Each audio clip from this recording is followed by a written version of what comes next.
Arin Hanson, aka Egoraptor, voice actor, former animator, game grump, now a CEO of a travel company.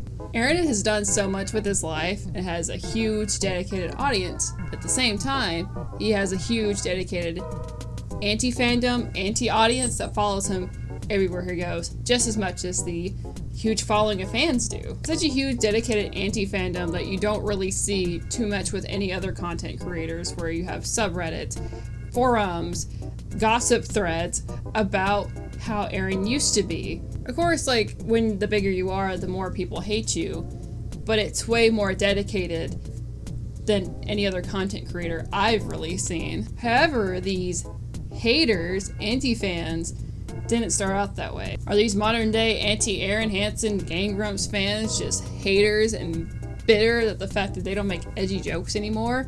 Or a former, Game Grump, JonTron, is no longer associated with them and they've hated the Game Grumps ever since? In this video, I'd like to discuss what would cause such a dedicated hate mob. So dedicated that they were hoping he would get beat up by Epic Mealtime's Harvey Morstein. It turned into the most hyped fight of the creator clash, even more so than the headline fight that was between Dr. Mike and the main host, iDubbbz. Are these overzealous hater fans just mad that Arin no longer says the N-word? Or is it just because Arin has turned a complete 180 to the man he used to be? Or at least as far as his content goes. A man not only annexed from former fans, but also former friends that he's known for literally almost 2 decades, some of them. This is the tale of Arin Hanson, the man with not one, but 2 faces.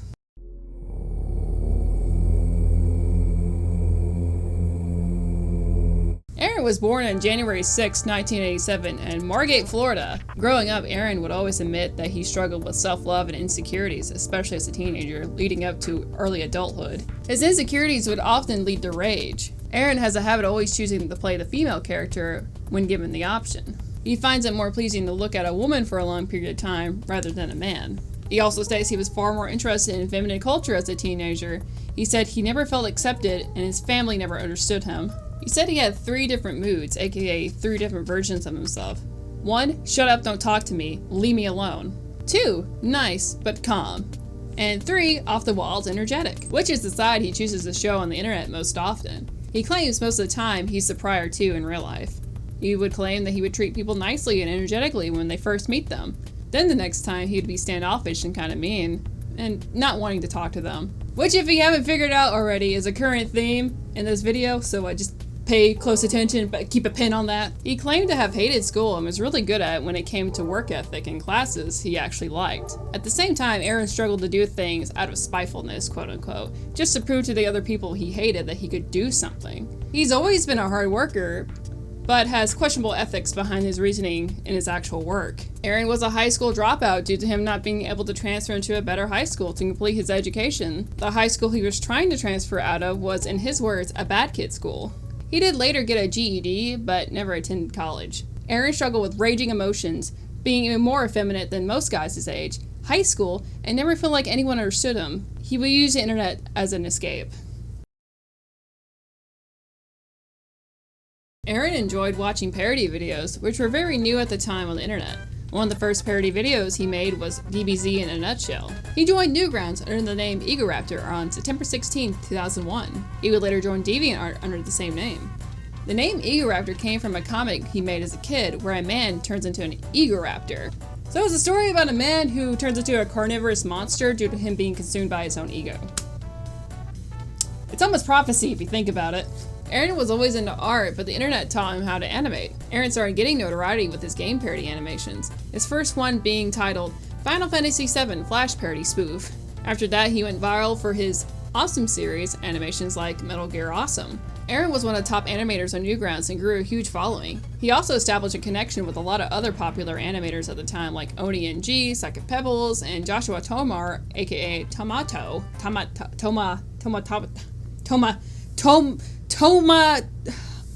Tomamoto. I'm sorry. God, if you're watching this, I'm sorry. just to name a few. Arin would later join YouTube on March 11, 2006 and started uploading his animations there. Later in 2006, Arin got his very first role in voice acting as a voice of Bruce Banner in the video game Marvel Ultimate Alliance by winning a voice acting competition, although they didn't use any of his recordings at the time. It was his very first of many commercial feature voice acting roles. Given Arin's newfound internet fame, he started getting more and more career opportunities and collab work. In 2008, Arin worked together with Newgrounds animator Ross O'Donovan on the animated web series Gamer Tonight, where he provided the voice of the host, which was broadcasted on the Australian television show Good Game. Later in 2009, Arin would be commissioned by MTV to make animations for their program The G-Hole. Arin released Lemon and Bill, a comedy series where an anthropomorphic bully and Lemon get stuck in classic video game worlds. The series was sponsored by Machinima and was featured on their YouTube channel. Arin began his collaboration work with Joshua Tomamato, I think I say it this right this time, maybe, I don't fucking know, aka Tomar, to make Girl Chan in Paradise, a 4-episode series sponsored by Newgrounds that parodies shonen anime. Arin was also a trendsetter when it came to video game analysis. He then started his new series called Sequelitis, a show comparing a variety of video games to their sequels and examining what each title did particularly well or poorly. It doesn't really seem that special nowadays, but taking a more serious tone while analyzing video games wasn't common at all back in the early YouTube days. The more common thing was everyone was trying to be like the angry video game nerd, rather than trying to be serious when it comes to video game criticism.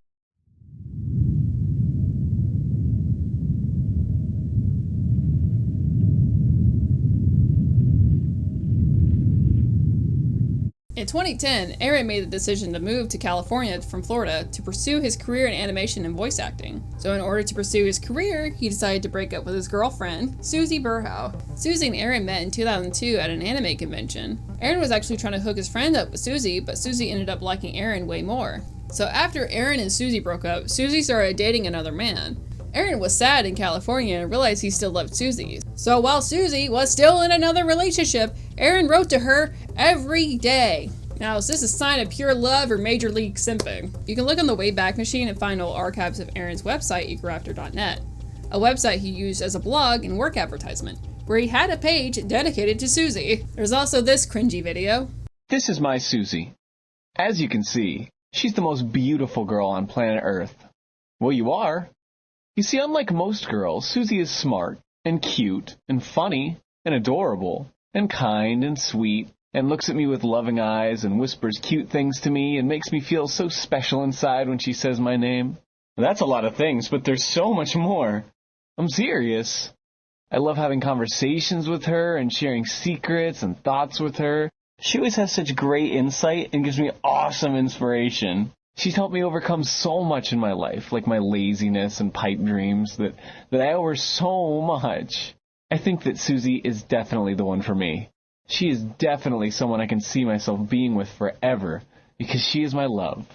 And I love Suzy Berhow. Well, this sentiment of love and business opportunity led to Suzy breaking up with her boyfriend and leaving to Florida to be with Arin in California. Oh yeah, the business aspect of it, of her moving. So Suzy wanted to be a model and ended up getting some high-profile clients like Hot Topic.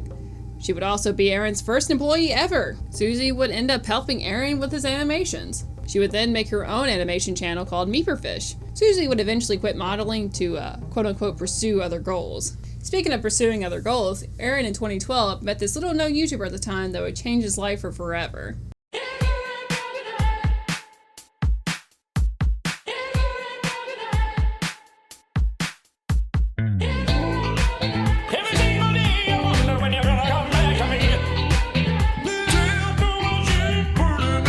JonTron had made a video game YouTube video review called Dino City Bro, which had gotten the #1 upvote in Reddit. Ross O'Donovan showed Arin the video and they both really enjoyed JonTron's content. Arin reached out to John and John was a huge fan of Arin's. It had turned out that they both lived relatively close to each other and ended up hanging out at Arin's place. Despite Arin now having this super poorly aged tweet, "If I ever make a Let's Play, please kill me." Both John and Arin decided to do a collab YouTube channel where they play games and commentate over them called Game Grumps. The name was originally suggested by Ross O'Donovan due to their tendency to get really grumpy while talking about video games. Game Grumps blew up overnight and quickly grew a cult-like fan base. On July 18, 2012, the first episode of Game Grumps was Kirby Superstar Spring Breeze Adventures. It became both Arin and JonTron's main focus and main source of income, despite them both initially agreeing it was to give them side money so they could focus all their other time on their main channels. It turned out that uploading 3 episodes a day was hard, actually. So John made the suggestion that he and Arin hire John's friend Barry Kramer to do the editing. Arin also uses animation skills to make Game Grumps animated, which are very common nowadays. I can't emphasize this enough. Game Grumps was huge. It was the most successful endeavor in Arin and especially John's internet careers they've ever had, especially financially. They were hiring crew members, traveling for cons, and had fans that would watch all their content on repeat. Actually, one of the cons they went to was MacFest 2013, where Arin got sick with the norovirus and ended up vomiting in a toilet so much that he accidentally smashed his upper lip when the toilet seat fell on his face. The injury gave him a scar on his face, so he grew a beard out to cover it. And in case you were wondering why he grew a beard out. It was a whirlwind of fame and entertainment, until suddenly, June 25th, 2013, John quit. The official video announcement was called Ode to John. The video was awkward, and on John's portion of the video, it was significantly lesser quality than the Game Grumps, which told fans John's portion of the video was filmed separately and was probably rushed out. It was also announced in the video that it appeared that John moved to New York to film JonTron videos and would be with his then girlfriend. But it did also show this lanky Jewish man who would end up becoming Arin's new co-host. Dan Avidan, aka Danny Sexbang, was in a comedy band with Brian Wetcht, aka Ninja Brian, called Ninja Sex Party. Funnily enough, it was again Ross O'Donovan who discovered NSP and has shown Arin. Back in the day, you could message people directly on YouTube, which is what Arin did to talk to NSP. They later ended up meeting in LA and hanging out. Arin animated a music video for them called Dinosaur Laser Fight, which boosted their notoriety even more. Arin claimed if they ever needed a replacement for John, like if he was too sick, Arin would ask Dan to come on. The way Arin described his relationship with Dan would make it seem like he liked Dan better and felt like there was a better chemistry, even before John left Game Grumps. Dan's first official episode on Game Grumps was Mike Tyson's Punch-Out! Around the World Part 1. Dan would also join Ross on Steam Train. Steam Train was inspired by Game Grumps, but they would only play games from Ross's Steam account. Arin would later appear on Hot Pepper Gaming, which was created by Vermin Shaw. Hot Pepper Gaming was a game review channel where Vermin Shaw and crew would clout chase their famous friends into eating peppers and talking about video games. The set itself was extremely cheap and filmed in Ross's house. JonTron's explanation for leaving Game Grumps left fans unsatisfied and wanting more of a concrete answer. John leaving felt super impulsive and last minute, with the transition to the new co-host feeling awkward at best. It didn't help that Total Biscuit, another gaming YouTuber that was friends with John, was tweeting out cryptid messages about JonTron leaving the Game Grumps. Ha ha ha. Okay, now apparently I'm the reason JonTron left Game Grumps. Fanboys, holy shit. The funny thing about it is, it's all speculation on the subject. There's not one piece of information of Arin or John himself. At The Reven Gamer, I know exactly what happened, but there's no chance anyone is gonna end up finding out. That shit is buried. Arin was also trying to control the narrative of the main Game Grumps subreddit, asking fans to stop mentioning John. By explaining this, I'm going against what I'm about to say, but it's become enough of a conversation that I feel it does need some closure. John wanted to move on from Game Grumps. The best way to respect that is for us to move forward. John was obviously a huge part of Game Grumps, and he connected with a lot of people, but the more we make him a conversation, the more it drags him back into a project he wants to put behind him. If I'm constantly saying, "Oh, back when John and I said this," it just brings all that tension and emotion back. "Yeah, I miss John," or "Man, it was better with John," or "Bring John back." It's my responsibility to continue the show without him, because he wants to focus on other things. I don't want to anchor him to this show just as much as I'm sure he doesn't want to constantly loom over us, damning us from moving on and growing. It's like the conversation we once had about Billy Bob, about how Billy Bob blew up in an interview because the interviewer mentioned he was an actor when Billy Bob only wanted to talk about his music. I'm sure John looks back on the experience with reverence, but the more I talk about John on the show, the more he's still a part of it. And I don't want the show to constantly follow him as he's trying to reinvent himself independent of Grumps. The last thing I want in his latest video is all the top comments being, "Come back to Grumps." I mean, after all the work that goes into making a video, that's all people are still talking about? It would really suck. and I don't want to contribute to that. At the same time, we are doing our very, very best to put on a great show for everyone. And the more we bring up John, the more it becomes about what we were and not what we are. It can be frustrating at times because we're so proud of the work we're doing. We want new lovelies to see us as we are, and not as a show that was once something, but is now something else. I hope you can understand, and it is with the best intentions. It comes from a place of respect, and it's often been a hard decision to commit to. On August 25th, 2013, r/conspiracy Grumps was made. This subreddit is dedicated to discussing conspiracies surrounding the YouTube channel Game Grumps, and more specifically the circumstances surrounding JonTron's departure from the show. They would come up with a bunch of ridiculous theories like JonTron either sleeping with or hitting Suzy, which is obviously them wanting a bunch of IRL TV drama about their favorite Uselss. Even Nicole, who was JonTron's girlfriend at the time, put that rumor to rest. JonTron felt like his voice was not being heard and was being spoken over in the main subreddit r/GameGrumps. People on r/GameGrumps subreddit argue over whether they should even discuss JonTron at all, so John made these statements in response. A quick statement from JonTron. Hey guys, John here. It has come to my attention multiple times that I am apparently being spoken for, and I wish to put that to rest. The post a while back that Arin posted on the subreddit, this one, was partially true, but certainly was not something I discussed with him. And I feel like it was a move made to get your support more than help me out. I've never wanted to abandon my Game Grumps fans, or not be talked about. Take this for example. This is blatantly untrue. These are not my wishes. I never said anything of the sort. And in fact, if anything, I liked seeing myself mentioned here. Frankly, I do not appreciate this. It's not my business what the rules of this subreddit are. And if it is decided that you don't want to discuss me anymore, well, that is 100% fine by me. That is a discussion left up to the subreddit. I just want to make things clear that I did not say any of these things. And I do not, in any way, find joy in having my loving fanbase of 1 year abandon me and no longer speak to me.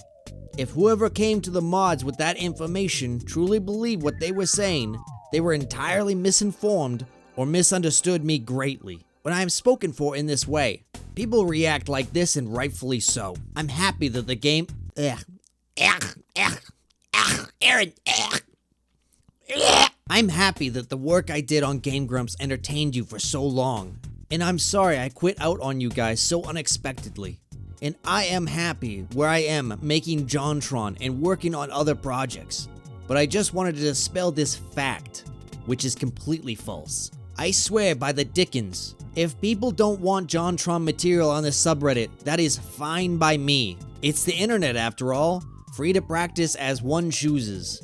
And quite honestly, it would make sense, given that this subreddit is for Game Grumps and not JonTron. All I'm saying is that this is nonsense, and I never said any of these things. I fucking appreciate every last one of you, whether you like me from Game Grumps or if you like me from JonTron. You are the reason I even get to wake up and make awesome shit every day. Why would I want you to stop talking about me? It's simply ridiculous. I hope you can all take this to heart. I am not trying to put Game Grumps behind me, but maybe they are? Food for thought. Yeah. Fuck you, Spooky. Even though both Game Grumps and JonTron wanted to move on and have people stop from speculating what really happened with John's departure, they didn't stop a few anonymous tips for trying to reach out to fans and explain what really happened. Hello, fellow John fans. So this past weekend, I attended the Screw Attack Gaming Convention in Dallas, Texas, at which John was a guest. At around 4 a.m. on Saturday, I happened to run into him in the main room during a rare period at which he was not being swarmed by fans. I got the opportunity to hang out with him a bit, which was a lot of fun. He's a very nice guy, though he was very exhausted throughout the entirety of the con. Regardless, as he'd repeatedly expressed, he was happy to answer any Game Grumps related questions, so naturally I asked what really did happen. What he told me was this. As most of us know, John was a huge Egoraptor fan before he actually met met Arin. It might have been as a result of this that Arin treated John the way he did. According to John, Arin's treatment of John was less like a friend and more like a lackey, certainly putting the ego in Egoraptor. John didn't seem to fully realize this up until the time he left. Basically, Arin ran the show the way he wanted to do, with little regard to how John felt. When Arin decided he wanted to bring Ninja Sex Party on the show permanently, of course, John didn't wish to do this, to which Arin's sentiment was pretty much, well, tough shit, we're doing this. At which point John decided this is going to be the way he was going to be treated. He no longer wanted to be involved with the show, and then left. So that's that. As a bonus, here's John and I. I'm friends with JonTron, here to share the real Game Grumps story and answer your questions. Here's my proof. I know John following me on Twitter is not the best way to prove who I am, but I can't think of another way that doesn't jeopardize my identity. I hope you can understand my desire to remain anonymous. If you can't accept it as adequate proof, read on anyways. I think you'll find that my version of events will make a lot of sense to you. So I'm here to dispel myths and confirm theories. First of all, I've been friends with John from before he started JonTron, so I'd say I know him well, but we're not super close. We text about twice a week, and these days hang out maybe 3 or 4 times a year. Secondly, a lot of what happened between Arin and John is personal, and I'm not about to throw my friend under the bus by airing his dirty laundry. However, I'm not under any contract with Polaris, so I'm free to share some things. That being said, I don't know everything. There are only 2 people who know everything, Arin and John. Finally, I certainly have biased view of things. I've met Arin, but my pictures of events is definitely limited by what I've witnessed and been told by John. The simple story is that John and Arin fell deep in bro love. The comparison to John Lennon and Paul McCartney isn't totally inaccurate, but it's not a perfect analogy. When they started Game Grumps, they got along swimmingly, and their chemistry and closeness was what I think the main charm of the Game Grumps, but they didn't really know each other all that well. Over time, they discovered they had an incompatible work ethic, vision for the future of the business, and ultimately incompatible personalities. The cracks began to show by winter 2012, and it became apparent there were serious problems after they had to take a sabbatical to rekindle their friendships about 2/3 of the way through their first season run. This was mostly invisible to a Game Grumps fan. I don't think there was an interruption in episodes. That is true. They had personal problems I won't go too deep into, as well as professional problems. John's vision for Game Grumps was for it to be a fun side channel where recording it was a small part of their weekly schedule, and their separate careers would remain the main focus. At first, recording once a week and simply chopping it into 10-minute segments was enough for John to handle, but when it proved too time-consuming, Barry was brought on to edit. To everybody's surprise, the channel exploded and a huge potential for money arose. Pretty soon, Game Grumps was a full-time job. There were things to do behind the scenes every day. Now you might be thinking, Arin could juggle the Game Grumps with the business, that dancing show, programs for Polaris, Starbomb, etc. So why couldn't John? The answer is honestly, I don't think John has the work ethic or desire to be working all waking hours, especially on a show that was intended to be a fun side project. Anyways, at the time, John was feeling overwhelmed by Game Grumps. Arin saw the exploding in popularity Game Grumps as an opportunity to turn it into a powerhouse. When Ross came to him with Steam Train, Table Flip, and numerous other ideas were conceived, Arin was not about to let John's cold feet stop him from turning Game Grumps into his vision of an entertainment empire. Arin's attitude very much seemed like, I'm growing this business whether or not John is on board. So basically, John could either A, take an insane commitment to Game Grumps, B, become a relatively minor player in Arin's planned enterprise, or C, get bought out of his contract and leave. FYI, I don't know the details of how exiting the contract was handled, so I'm not sure if John got a lump sum, royalties, or what. In my opinion, John made the right choice by leaving. He wasn't treated like he was a partner with equal power. The show could have never worked if Arin resented John for what he saw as holding him back, and their comedic chemistry was ruined by their growing resentment due to interpersonal reasons. Now, I don't know for sure, but I have a strong feeling Arin felt betrayed that John didn't want the channel to get any bigger. Like, if John only mirrored his visions, then all of Arin's dreams of becoming widely known and respected internet personality would come true. One thing I know about Arin is that he's notorious for holding grudges. I believe this is the reason for the current status of John and Arin's relationship, so I'm willing to answer the questions the community has for me. Just use common sense when asking. First, think to yourself, if my friend was YouTube famous and in the public eye, would it be appropriate for me to answer this question? But if you just can't help yourself, I'll answer it at my own discretion. P.S. I'm at work all day, so I'll be answering periodically throughout the day during downtime. Ask away! I'll also link the Gamer from Mars video where he talks about them having a falling out at the E3 event, which I assume you guys have already watched if you're watching my video, because the thumbnail alone is just iconic. With the situation being very hush-hush behind non-disclosure agreements, I'm sure both John and Arin are tired of the drama with John leaving. I don't think we'll ever get a real answer. The closest one I can get to the truth is a frankly boring one. It just seemed like both John and Arin had a huge business that was Game Grumps but had different business ethics. It would seem that way given how both of them are handling their content creations and their frequent uploads, or infrequent in John's case. John always wanted to put the JonTron channel first and Game Grumps second. Arin seemed more excited over how big Game Grumps was and wanted to expand it as an entertainment business. Now this next section of this video is going to be completely dedicated to Suzy and her scandals. Now you may be thinking to yourself, Spooky, why do we need to talk about Suzy Berhow? This is an Arin Hanson video. Well, while doing immense amount of research, I've come to discover Arin is missing a piece of himself. It's a very integral piece of himself, but he's completely missing it. You see, Arin Hanson is missing his balls. And I found the location of his balls. His balls are in Suzy Berhow's purse. So, in order to talk about Arin, we need to talk about Suzy, because Suzy owns Arin's balls. Keep in mind, this is the same guy who made this video. Because she is my love. And I love Suzy Berhow. Even JonTron's ex Nicole mentioned how Suzy was the Yoko Ono of the group. Suzy and Arin finally got married in October 2013, finally tying the ring on his finger. Of course she didn't take his last name because she totally loves and respects her husband. Please note, John is not in attendance. You see, Suzy has never been well liked in the Game Grumps community. Some people chalk it up to sexism, but Suzy herself admitted on March 11, 2013, she's too bland and boring to be on Game Grumps. And the question I get almost on every video's like top comment is, are you going to be on an episode of Game Grumps? And to be honest with you guys, I would love to. I would die to be on an episode of Game Grumps, and I know what game I would play too. I would play Lion King, because that is my jam. I played it all the time as a kid, and then I recently got it back, and I still remember like all the secrets and like cheat codes and things like that, so it's my jam. I love that game. But unfortunately, I'm not a stand-up comedian. I think if I was in an episode of Game Grumps, it would be very bland and dull, and you guys would get sick of me and never ask that question again. And as it would turn out, she was bland and boring when Arin eventually pushed Suzy to appear on Game Grumps more and more often. The fans didn't like how she was being pushed onto them and didn't think she was charming or funny. So she did what any former comedian before they, got funny would do. Took the L, work on her material, and eventually try it out again to see if it works this time, and got, the audience to laugh with her instead of at her. Of course, I'm lying, because what she actually did was lash out at fans in the r/GameGrumps subreddit. TBH, it does change how I view the subreddit, and earlier tonight I vowed to myself that I would never come back. I am glad that I did though, but seriously, all of the Grumps get too much hate from you guys for the content that they spend all of their time making. We are all humans. We are not content-making machines. Give us a break sometimes. You guys wonder why none of the Grumps hang out on the subreddit? Why would you put your picnic basket next to the only pile of in the park? Jesus Christ, this woman's a bitch.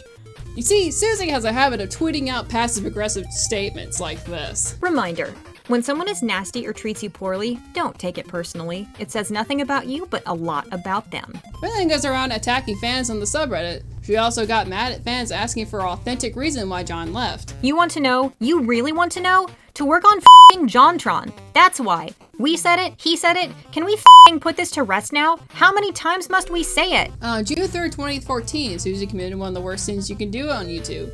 She filed a false DMCA copyright strike on a guy making fun of her on the internet.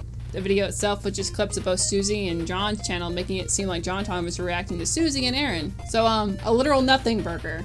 Here's her bragging and trying to justify the illegal DMCA takedown to the Game Grumps subreddit. Yes, I put a copyright strike on the video because it used a video of mine that he never asked permission for, and the video painted me in a bad light. I'm not striking tons of videos, it was just this one guy. And yes, the video was old, but I just found out about it from someone messaging me. I hope this answers everyone's questions. I am all for people making things for my content, but please be considerate. I am a human being just like you.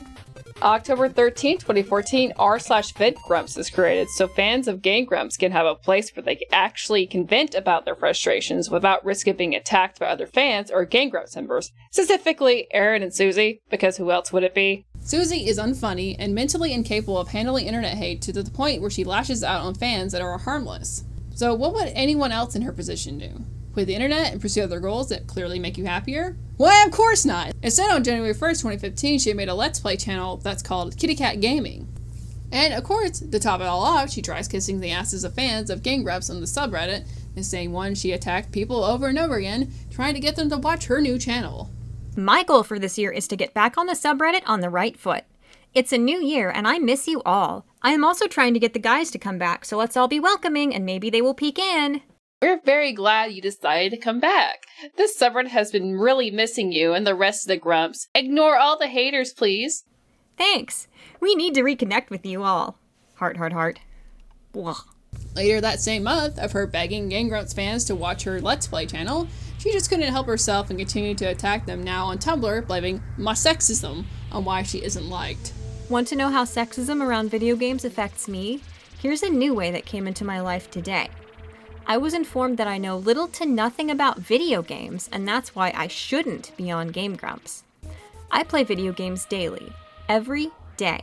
I would even venture to say that I play more video games than half of the Game Grumps cast, but I am the one being singled out? The amount of hate I get from the Game Grumps community is insane. I have never been approached by an unhappy fan ever in all of my con appearances and such, which leads me to believe this is just a vocal minority thing. I can understand people saying, well, she's just not funny. Everyone has a different sense of humor, and I am new to all this. All the guys have hundreds, if not thousands, of episodes on me. I can only hope to achieve 1/10 of their skills. These things will come with time. First and foremost, Game Grumps was a show about hanging out and playing video games. When was being funny a prerequisite? I don't believe anyone on Game Grumps deserves the hate we get. We make a show for fun, to have fun. Why make it about something else? Just keep telling yourself it's not sexist. Coincidentally enough, later that same day, an archive of r/FintGrumps of Suzy allegedly scamming her fans from her supposedly handmade jewelry was making its rounds. On March 2016, 2015, 4 months after the initial r/FintGrumps post about Suzy's upselling, there was another post on r/FintGrumps about Suzy allegedly scamming fans that brought even more attention to it. Later that same day, someone posted on the main Game Grumps subreddit about Suzy's alleged scam. The Janny mod on the main Game Grumps subreddit was doing some sweeping and ended up deleting the post. The Reddit moderator justifies the post being briefly deleted due to the post being too vague, quote unquote, which it obviously wasn't. That was just a lie trying to stay good with the main Game Grumps crew. Suzy would later that same day give a non-apology about her alleged scam on the Game Grumps main subreddit. Hi there. Sorry for this confusion. Let me try and clear some things up for you. I have never found crystals or any of my specimens at that price before, so thank you. I actually go to local shops and buy my specimens in person, so that I can make sure to get the best ones and to also support small businesses in my hometown. I also use lots of expensive unique items and imported sterling silver chains from Italy on all my pieces, so please do not think of me as just selling a $3 charm for $100, because that is not the case. You are getting a piece that has been hand-picked out, drove around, strung with top-of-the-line chain, packaged in top-of-the-line handmade packaging by me and mailed out, sometimes within hours of the order being placed with free stickers. I hope this explains my pricing a little better. Of course, now that I know I can get crystals a little cheaper, this will help, smiley face. My taxidermy pieces, of course, are a whole different story. Of course, this is what we in the business would call a lie. And Suzy had to give another apology for lying, even though it's a apology, non-apology, I guess, if you would call it. And so she had to apologize again for lying to the fans the first time, and went just totally schizo mode. This is recorded again because this I'm sorry. This situation is a little complicated. Her whole alleged scam, so I had to re-record this part in particular. But yeah, so she made a non-apology, which is passive aggressive, and then she lied, and now this is her schizo mode apology again later on. She got called out for it. Hey guys, before I say anything, I just want to apologize for some things I said. I claimed that I buy my parts locally, and that isn't true. I guess I was just scared. This is my first time running a shop, and I didn't want to seem like I'm selling cheap parts. I'm not.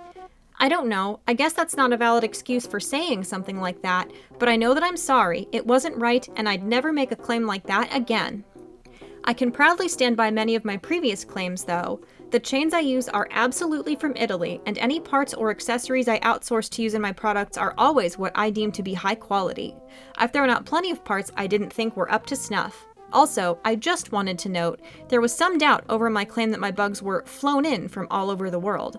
While I do order a lot of bugs from the Taiwan service that was mentioned, I try to diversify my sources. My deathbed moths, for example, are direct from Poland from a private seller. I've shipped in several moths from the UK, leopard moth, etc. And I deal personally with a very reputable vendor in the US who sells with distributors all over the world, for most of my butterflies. Like I said, this is a learning experience for me, and I'm trying to grow from these kinds of situations. There were some criticisms a while back that I took to heart, and I changed my inventory as a response to, particularly gem necklaces and rings. I don't sell any of those anymore, and I haven't for a while. I've made some mistakes in the past, and I've tried my best to own up to them and do what I can to provide exceptional service to my customers. It's to own up to them and do what I can to provide exceptional service to my customers. It's something I take pretty seriously, and I hope my shop's Etsy rating can speak for itself. It's no secret that a lot of my parts and accessories are from other great Etsy artists, but it was troubling to me that so many of the people I had bought from seemed so eager to give out personal information about my transactions with them. I reached out to all of the sellers the OP posted screenshots from. So far, 2 have replied, and they both denied having shared any information to third parties. So I don't really understand what's going on in that regard, but I'm not ashamed to be working with these sellers. They make great items that I'm proud to use in my collection. I just want everyone to know that I'm sorry if I disrespected anyone, and I really do appreciate the genuine concern for my shop and the levels of quality you expect from it. It shows me you care, and I couldn't really ask for more. I certainly hold my work up to a high standard, and it's uplifting to know so many others do too. Suzy's White Knight, Arin Hanson, made a response post about his wife's, again, quote-unquote, non-apology. I'm absolutely impressed. It has been my sincere effort to approach the subreddit with positivity and encouragement. And I apologize for the tone I'm about to strike, but I don't know any other way to phrase it. I read that all people want is an apology. There is an apology. And now it's like the apology is the worst possible thing that could have ever happened. And it makes me think that even if Suzy were to do something as drastic as refund everyone, nobody would care, or it would make people angrier. Not to mention, this person who's criticizing Suzy at the heart of all this detective work has been harassing Suzy's customers under multiple Twitter handles and, from what it looks like, fabricating evidence?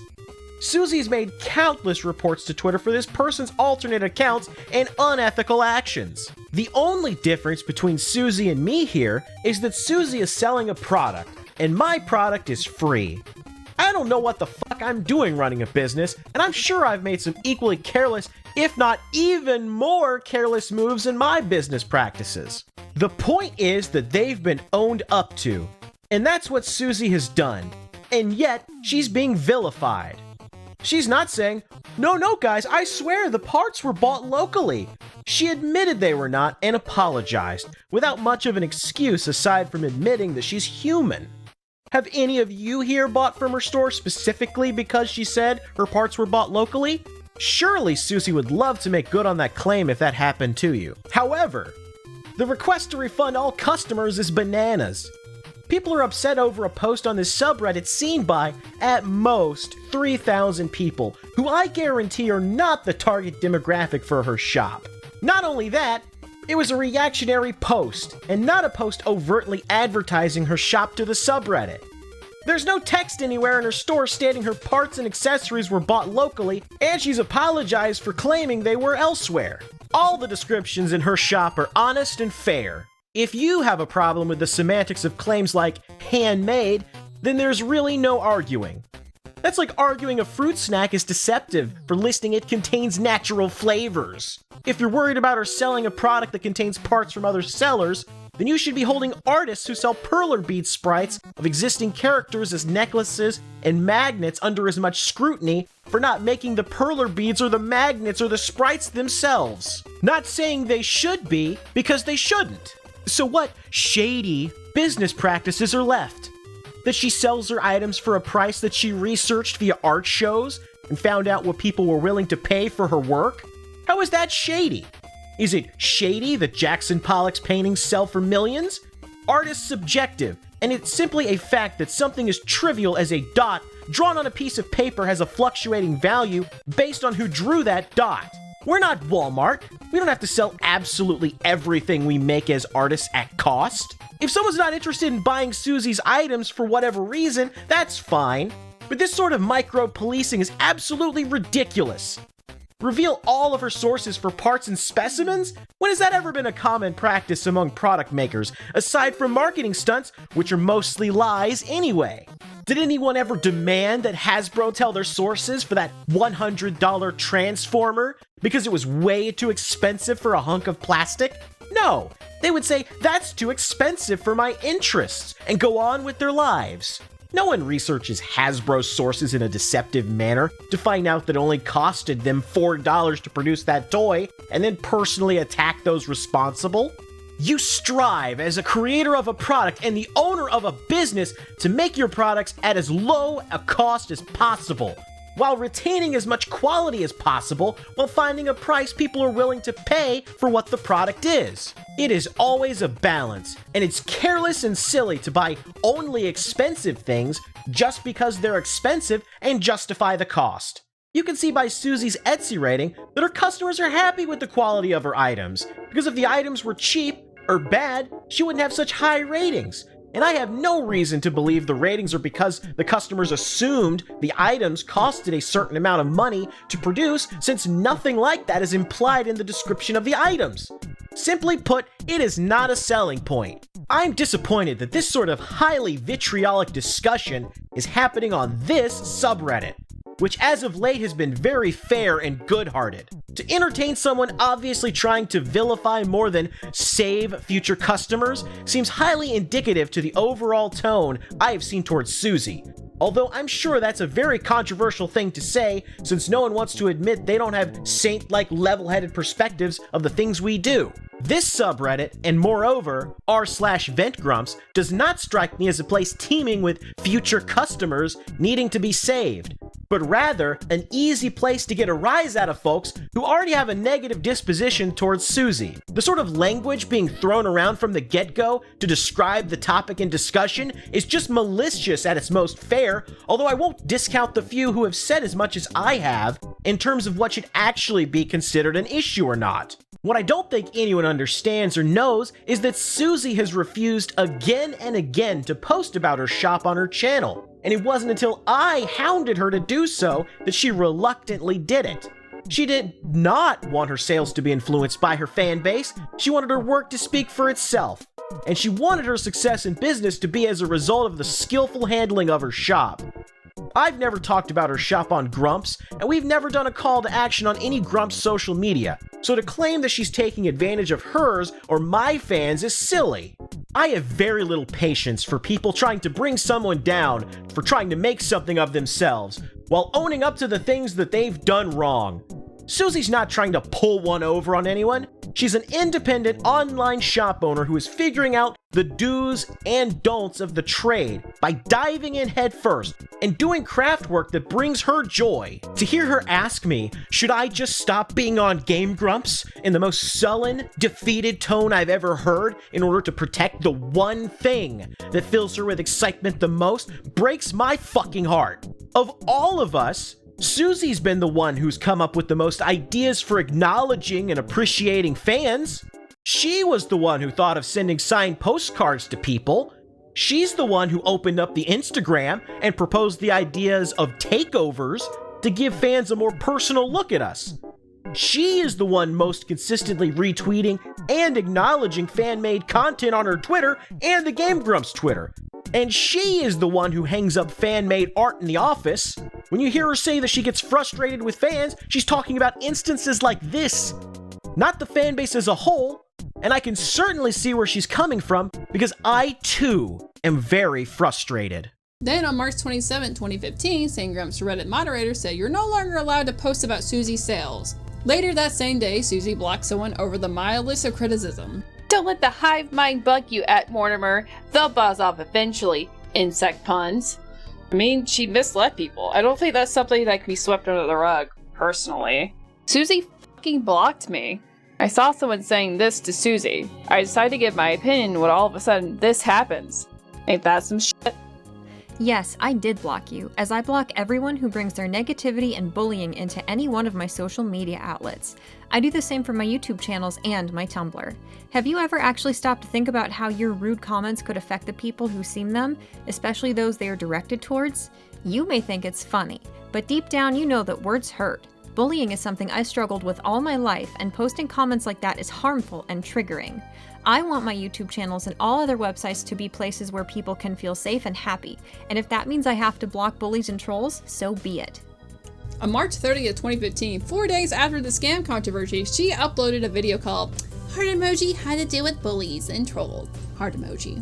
Where she claims to be the uwu victim with trolls and gives the vapid SJW tier of talking points that were popular back in 2015. She then admits to being a flyer and reports people who quote-unquote make fun of her. Suzy, who is obviously the queen of contradictions, then says in the same video, comments don't bother her. But then continues to complain vaguely about the Reddit posts being made about her. Then she goes full armchair psychologist and explaining why people troll and their antics for hating someone. Keep in mind this whole video was in response to her allegedly scamming people and getting caught. She also said she's ever blocked you, it was due to bullying and harassment. So if you're currently blocked by Suzy, congrats. But this like to dislike ratio, it didn't seem that the fans were convinced about her crying fit. Both Suzy and Arin collectively attacked fans, got mad at them for calling Arin's wife out for her sketchy behavior, then they played the victim when most fans were not convinced. So on June 6, 2015, r/rantgrumps was created.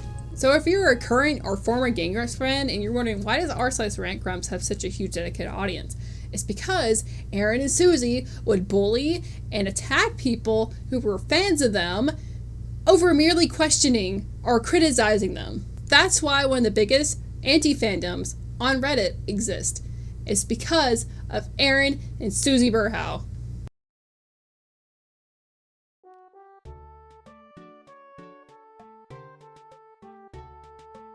On August 1st, 2014, Ross O'Donovan made a video titled, "Does Independent Animation Have a Future on YouTube?" A video where he goes into details about how YouTube's algorithm favored watch time or review counts. YouTubers, and animators especially, given how long it takes to animate something, depend on their content going viral so they can make ends meet. Now, YouTube prefers frequent uploads and audience retention, which ended up ruining animators' ad revenue. Fans started to notice that Arin was animating less and less the more Game Grumps grew. The whole point of Game Grumps was originally a side project for Arin and John so they could pay the bills and focus more on their main channels, which for Arin was animation. In 2013, Arin made a game parody band called Starbomb with co-host Danny and Brian Wetcht. The Eageraptor channel became a hub for Starbomb music video uploads, and Arin's last fully animated video was a Starbomb music video called Luigi's Ballad Animated Music Video Starbomb. It became more and more clear to old Eageraptor fans that Arin Hanson no longer had the passion to animate like he used to. He would go on Reddit admitting he no longer had any interest in animation. Thanks, you guys. I think I just try to do too many things at once, and I'm never amazing at any of them.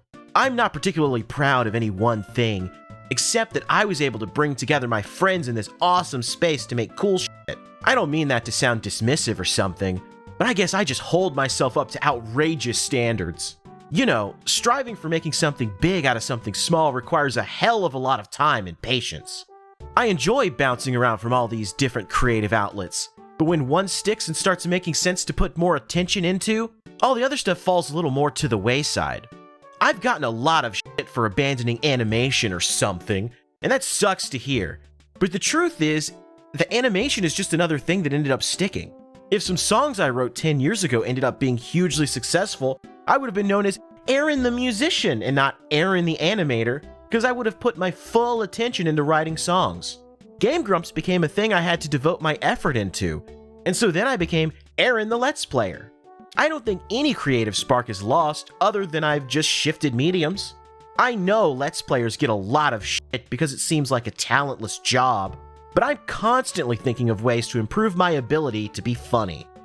I'm not really sure where I was going with this. I think I'm just trying to say that I'm not exactly sure what I really want to do and achieve deep down. And I guess that ends up making me feel like I'm floating in some tidal current, bound for whatever destination it decides to bring me to next. Maybe it's the idea that the things I've achieved are only successes in that they've made me well known, or able to pay bills, or create opportunities for people I admire. But they aren't successes in that I felt a really deep creative satisfaction.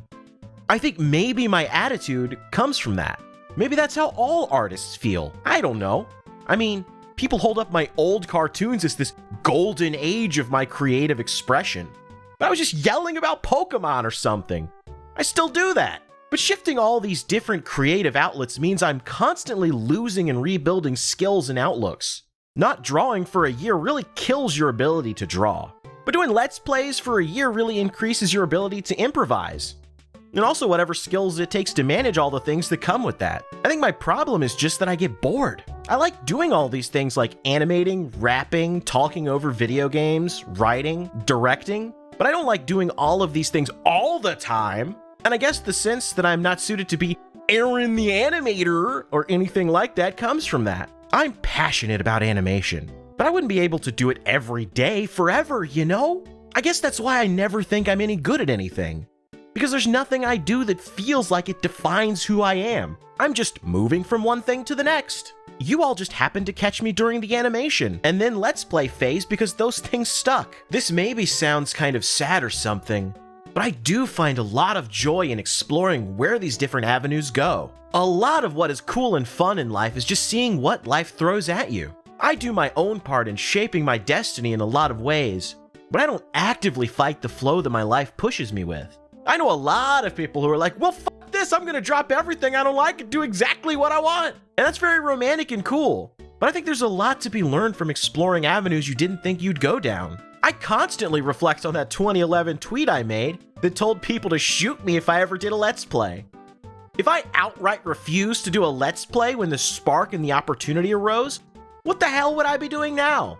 Would I be sitting in this office surrounded by people I love, working on projects that are fun? This all feels very stream of consciousness right now, because you guys caught me at a particularly introspective moment since I'm just now sitting down to animate something after a month of not being able to make time for it. I'm happy that everyone's saying such nice things. Feeling appreciated is nice. I like all you guys, smiley face.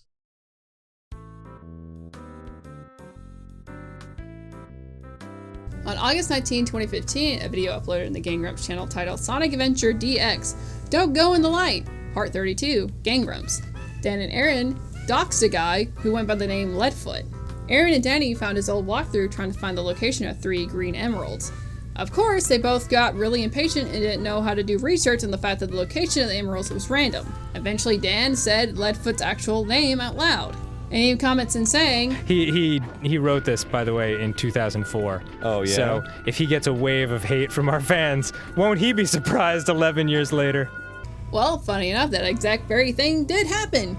Yep, not only was Leadfoot's real name out there, but Game Grumps fans were able to find his full docs. Dan apologized, Leadfoot himself commented and said things were cool. The video was later re-uploaded to censor his name, and all would be forgiven. Until 3 years later, Dan said, lol, JK, and f that apology. Oh, I bet I remember what it was. Oh, yeah? It was the one where we were, like, making fun of that walkthrough, from, like, 1992. But, like, we gave too much information, and people figured out who the guy was. And then people were saying, like, we doxed him, even though we didn't. Oh, yeah. And then he came out, and he was like, it's not a big deal. Yeah, he's like, I don't care. I thought it was kind of cool. Yeah. But hey, don't let that get in the way of a good lynching. Another situation where the Game Grumps give a non-apology to the point where you could argue they never cared about the situation to begin with.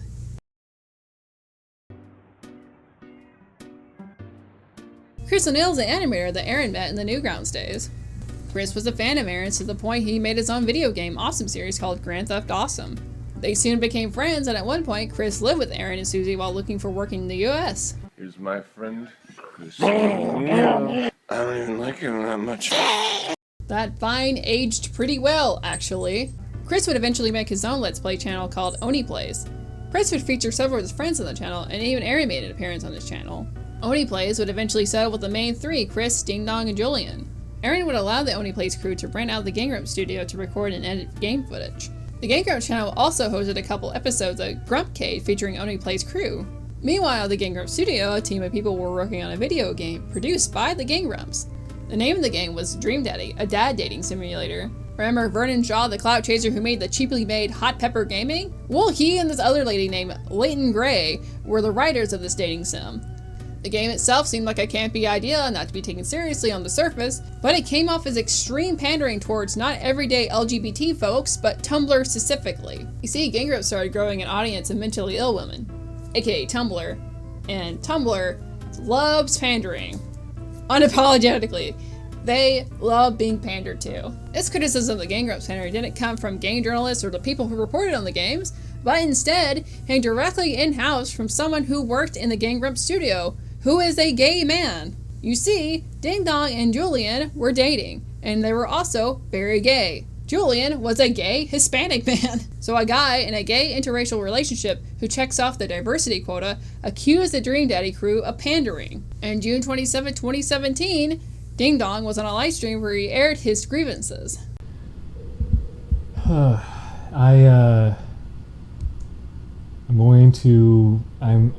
speaking only personally here, although I'll say this too, Julian feels pretty much the exact same way that I do. I'm happy on one end, at least, that the guys at Grumps want to support a game project, one that they probably think is helpful in the sense that it's supposed to be like, you know, a representative game for that kind of community and everything. One that Julian and I both happen to be a part of, and I'm sure that on their end they thought they were doing something good here by giving a budget to and publishing something like that, helping that along. But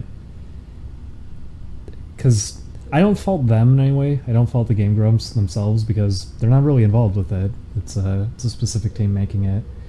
But firsthand being there in that office since that game was conceived and being made and worked on and everything, witnessing it firsthand, knowing what it is, seeing the mentality of just the team lead and everything, knowing everything that I know about it, I typically do not get offended by these sorts of things. This is the first time I think I've ever actually been offended by this sort of thing, just because not only do I know that the game itself is existing just for the sake of exploitation and preying on current mindsets, it wants to hit the Tumblr audience. It wants to hit with these crowds. That's why it exists. It's its whole purpose. But also seeing how it's been treated, how it's been handled, how loosely it's been kicked around and everything too. Like, oh, you got. I talked to an LGBT person, so it's good, even though the game is just hollow. That sort of thing. It's upsetting. It's upsetting to me. The posts that they've made publicly about it have made it very clear that this is just a boastful thing. It's to put themselves on a pedestal. It's to make themselves feel good about this, like they're being heroic by creating this, when it's just a little visual novel. It's nothing. It's absolutely nothing. It's not even written well or anything either. It's just really, it's really upsetting to see, because on one end it's already troubling because of what it is, how they're handling it, how they're treating it, how respect is not a thing that they care about here. It's just that they want to be able to market and sell to these people. That's the only reason it's being made. So that's already troubling, but then also seeing the response that it's gotten, seeing websites reporting on it when there's nothing there to report on, there's nothing that's been shown, seeing people excited for it when, the teaser trailer didn't even show artwork because they didn't even have that ready at the time that they had made it. Seeing that there's merchandise already when no one even knows what this is. People think it's a joke game when it's not supposed to be a joke game. It's meant to be completely serious. There's just meant to be little wacky bits thrown in. Like, it's not meant to be a joke game. And that should already say how troubled this already is, how this is not being handled properly. This is not... If you're going to be doing this to begin with anyways, this is not the team that should be necessarily doing it. It's not even really connected in any way It's just taking advantage of that sort of connection. And like I said, I don't fault the Grumps at all for this in any way.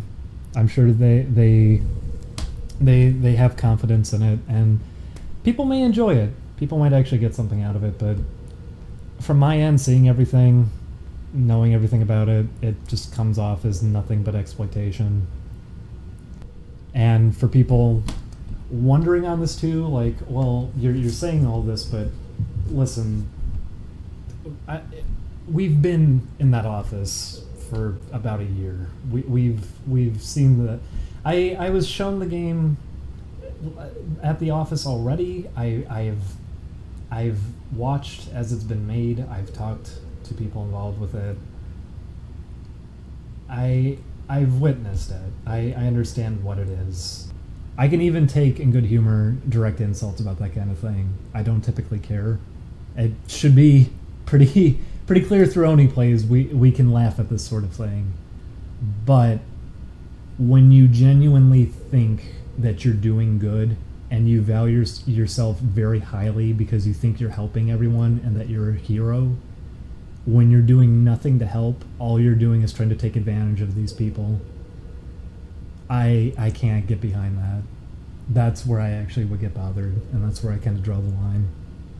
This gets to happen too, that there gets to be a bigger divide created now between like the gay community and the straight community, that sort of thing. I don't like that a bigger gap gets to be created because people who are involved with this get to act so nasty about it and put down like, oh, so straight white males. It's like, come on. This is just, especially when it applies to you, that sort of thing should not be a mentality going in with it. You should be focusing on trying to just create something empowering if that's what you want to do. You shouldn't be going in trying to lash out at another side, especially when you're on the side that you're lashing out against. But I feel like that is one of its weaknesses already, is that it's just going to be creating a bigger divide, if anything. Ding Dong's boyfriend, Julian, also made a Tumblr post about how he felt, again as a gay Hispanic man, that the sole purpose of Dream Daddy is to pander to Tumblr. Also, that it didn't help out any LGBT people at all for merely existing, as the game devs would try to have you believe. The same day Julian's Tumblr blog went up is when Brian Wetch, aka Ninja Brian, made a series of tweets white knighting for the Dream Daddy team and subtweeting like a teenage girl about Ding Dong and Julian. Guys, please don't beat up on the Dream Daddy team. They've been working like crazy for months now, and the game you get will be fantastic. Also, to anyone dismissing the game as a cash grab is 100% wrong. I work next to the devs. There's a lot of love and a lot of effort going into it. To say anything else is tremendously insulting to a talented and hardworking group of people who are just trying to make the best game they can. Suzy Berhow, because of course she had to butt into this too, also made passive-aggressive tweets about the situation. Wait, but weren't Ding Dong and Julian the ones that originally brought it up? It made clear a lot of the devs were awesome dudes. From what I saw, Ding Dong was being very mean and critical about the team, and the leader of the team and insinuating a lot of things. Except he wasn't insinuating. He was an alpha beta tester in love with Julian and happened to be close to where development has taken place. They actually had nothing to do with the beta testing / work on the game. Nothing says LGBT plus acceptance like two cis straight people invalidating the experience of an interracial gay couple. The fallout from the Dream Daddy situation left people angry at Ding Dong. Then Game Grumps fans doxed his number, which blew up his phone. I'm beginning to notice a pattern with modern day Game Grumps fans and liking to dox people. Not only that, Ding Dong was in the closet before the drama. In fact, a lot of the Oni Plays fans didn't even know both of them were gay, let alone dating. It's almost like you can be gay without making it your whole personality. This caused Ding Dong to be outed by Game Grumps fans because some of them contacted his family. Which I'm glad Ding Dong turned out to be okay, but outing gay people can cause really devastating situations for them. Ding Dong and Julian would both later leave Oni Plays due to private and financial reasons. Arin is an absolute workhorse. Whether he does it for money or distracting himself from the demons in his head, we'll never truly know. Arin has always been willing to try out new things as far as his internet job goes. Even before Arin co-created Game Grumps, he was featured on a reality TV show on the PlayStation Network, a competition where people fought for the right to work a wage cut job as a quality assurance playtester. Arin took it as a joke the whole time and made the producers mad and got kicked off the show. The whole reason why Arin was even on there to begin with was out of spite towards someone he hated. Keep a pin in that. Again, I'll be important for later. Arin was also on a dancing show called Dance Showdown. I think Dancing with the Stars, but in some ghetto in LA featuring internet celebrities. Arin said in that interview section he baited into complimenting his dance teacher's appearance. To the point, the show was trying to have a love story happen even though Arin was married. People often forget about this, but Arin was a featured guest in Nintendo World Championship 2015. Probably from all the memes that came out from the event. That was so close. We're gonna go backstage to find out who the winner was. I don't think we need to. Okay, good. The results are in. Congratulations to Hungry Box. Thank you very much. You just lost a gig, but you gained some serious rep. Thanks, Hungry. Yes, I did. And Reggie, for being the president of Nintendo, you suck at Smash Bros. Whoa! Look. Oh, gracious in victory, look. Reggie. So gracious. So I spend 16 hours a day running a company. John. You spend 16 hours a day playing Smash. All right. It was also the same event that featured Cosmo Dwarf losing so badly that supposedly it caused them to have a mental breakdown, which led to them changing their gender identity. My friend Cecil McFly did a whole documentary on Cosmo in case you were interested. In 2016, Arin went on tour with both Game Grumps Live and his band Starbond. Impressively, both of these tours ended up being sold out. Due to the success on his tours, it led to Arin becoming the CEO of a touring company called Real Good Touring. Real Good Touring is a YouTuber-focused touring company that helps out Jacksepticeye, Jack's Films, and even the Oxcast. Real Good Touring also helped create Scribble Showdown. Scribble Showdown is a game show-esque live drawing competition featuring Arin, who's the host because he literally doesn't draw anymore, Rubber Ninja, aka Ross O'Donovan, J Animations, Dominique's, and The Odds One Out. On August 30th, 2017, both Arin and Danny were the main cast members of the YouTube Reddit exclusive show called Good Game. It was a show created by Jesse, Soy Lover Cox, and executive produced by raging alcoholic and sexual abuser Dan Harmon. I'm not a Nazi, though! Arin was on top of his game. He was the CEO of multiple companies, living out the dream. You couldn't tell this dude anything.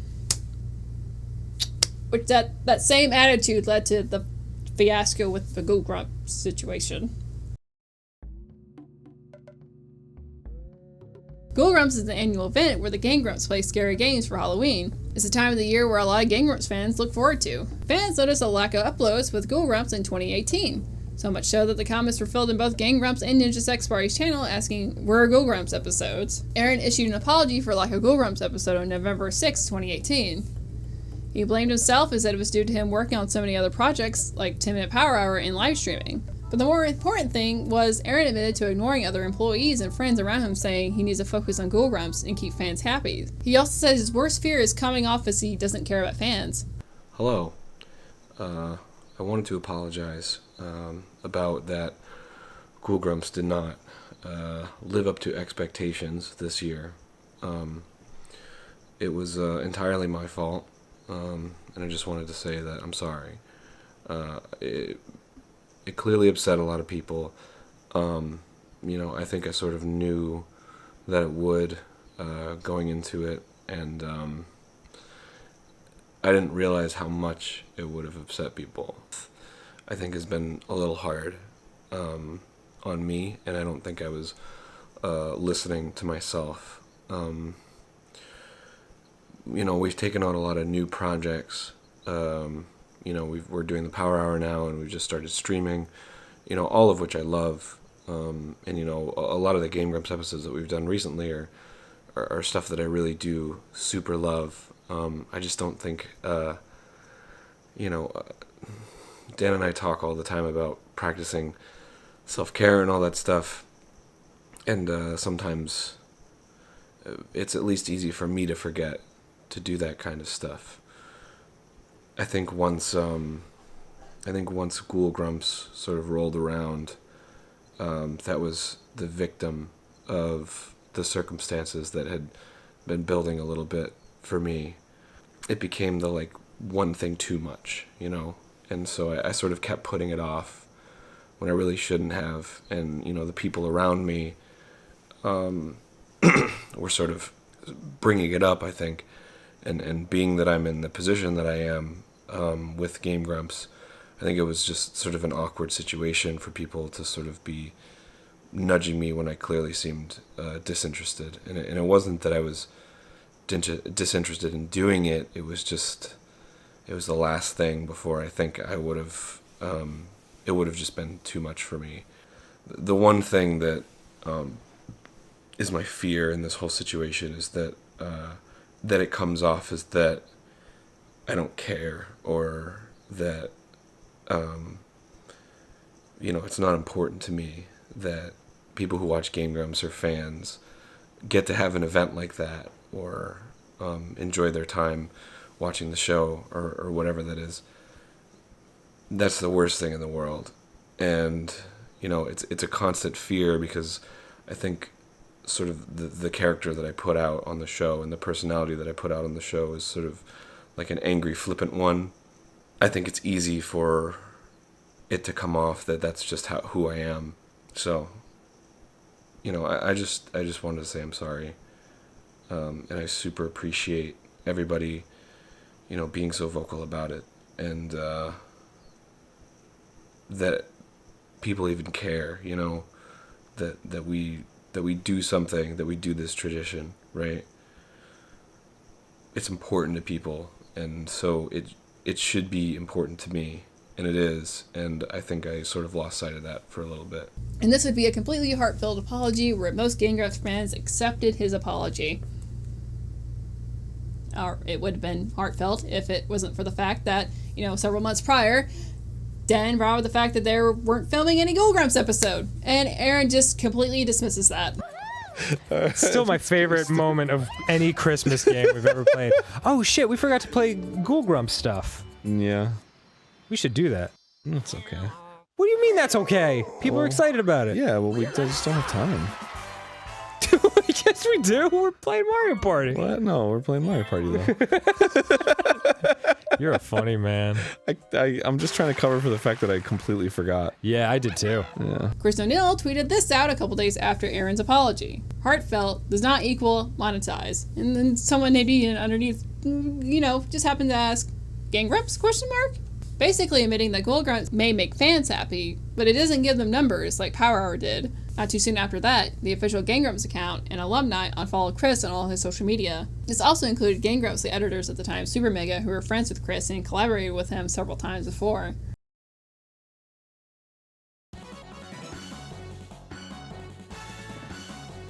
On November 11, 2018, Arin tweeted this out. Dude, if you don't think you're cool, forget it! You're cool! Unless you're Ross, then you're not cool. Bump you! Ross is great! I don't appreciate you talking smack about my friends! I love you, sir. I'm sorry. What the fan was referring to was Goddammit Ross, that was a recurring joke on Game Grumps' channel. It was such a popular joke that the Game Grumps monetized it by selling t-shirts. Do you hate Ross? Me too! Celebrate it with the Goddammit Ross t-shirt! Look at how sexy and smooth that is! Ooh! Baby, baby! Uh-huh. Uh-huh. Look at Ross. Look at him being a little... God damn it, Ross. Buy it now at RodeoArcade.com for 1 week only! Buy it now if you want to be the envy of you. Whenever this gets pointed out in videos, I always see a comment that goes along the lines of, now I need to make it abundantly clear that Arin stopped making the joke, the Goddammit Ross joke, after Ross asked him to stop. Now he stopped all of a sudden, like years after. Arin conveniently didn't care the other times fans harassed Ross over the Goddammit Ross meme. I actually feel bad for Ross. He was probably too scared to speak up before when the meme started, and also just started working for Game Grumps. On top of that, with a visa, which I'm sure was difficult to get. I also don't know why Arin decided to go after this fan in particular. Like, you can see old videos of people literally going up to Ross and screaming in his face over the Goddammit Ross meme, or them making him the butt of the joke.